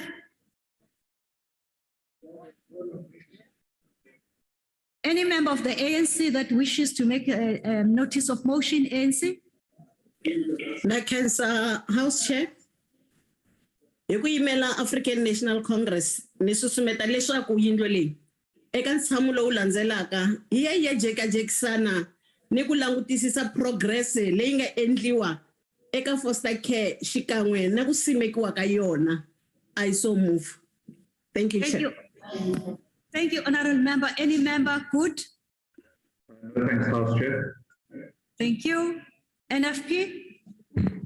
Thank you, House Chairperson. On behalf of the National Freedom Party, I move that its next sitting, this House deliberates on the effects of alcohol abuse in the country, resulting in high levels of alcohol-related murders, rape, and accidents. I so move. Thank you. ANC? Thank you, House Chair. I hereby move on behalf of the ANC that in its next sitting, the House debates performing oversight on South African missions abroad, thus allowing for monitoring the causes of irregular expenditure and non-compliance with supply chain management issues. Thank you, House Chair. Thank you. AIC? COPE shall pass. ANC?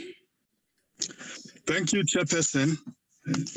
I hereby move on behalf of the ANC that in next sitting the House debates the importance of mental health and exploring the impact of toxic masculinity on the mental health of men and to encourage men to open up and seek necessary help. So I move, Chair. Thank you, Honorable Member. Any member of the DA?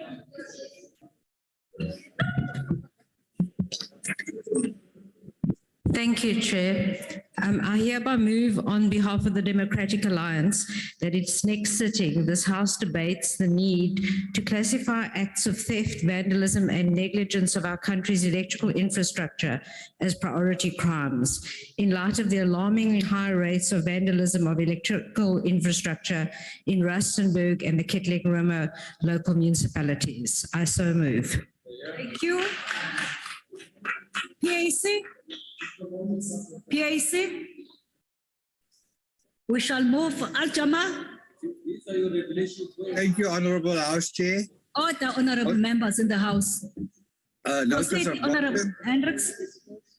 Notice of motion, a subject for discussion that this House debates whether a Premier can ban diplomats, in this case Russia, from official events in the province that he or she heads, even if the president of the country has accepted the credentials of the diplomats and the establishment of an embassy in South Africa. Thank you, Honorable Member. Any member of the ANC wishes to make a notice of motion, ANC? Thank you very much, Honorable Chairperson. On behalf of the African National Congress, I hereby move that in its next sitting, this Honorable House debate using the fast developing digital market space to boost access to goods and services across the continent. I so move. Thank you very much, Chairperson. Before you thank me, I've just insisted that if your picture doesn't fulfill the protocols of the House, you don't show your video. And I urge you next time you don't repeat that. Thank you very much. Honorable members, that concludes the business of the day. The House is adjourned. Recording stopped.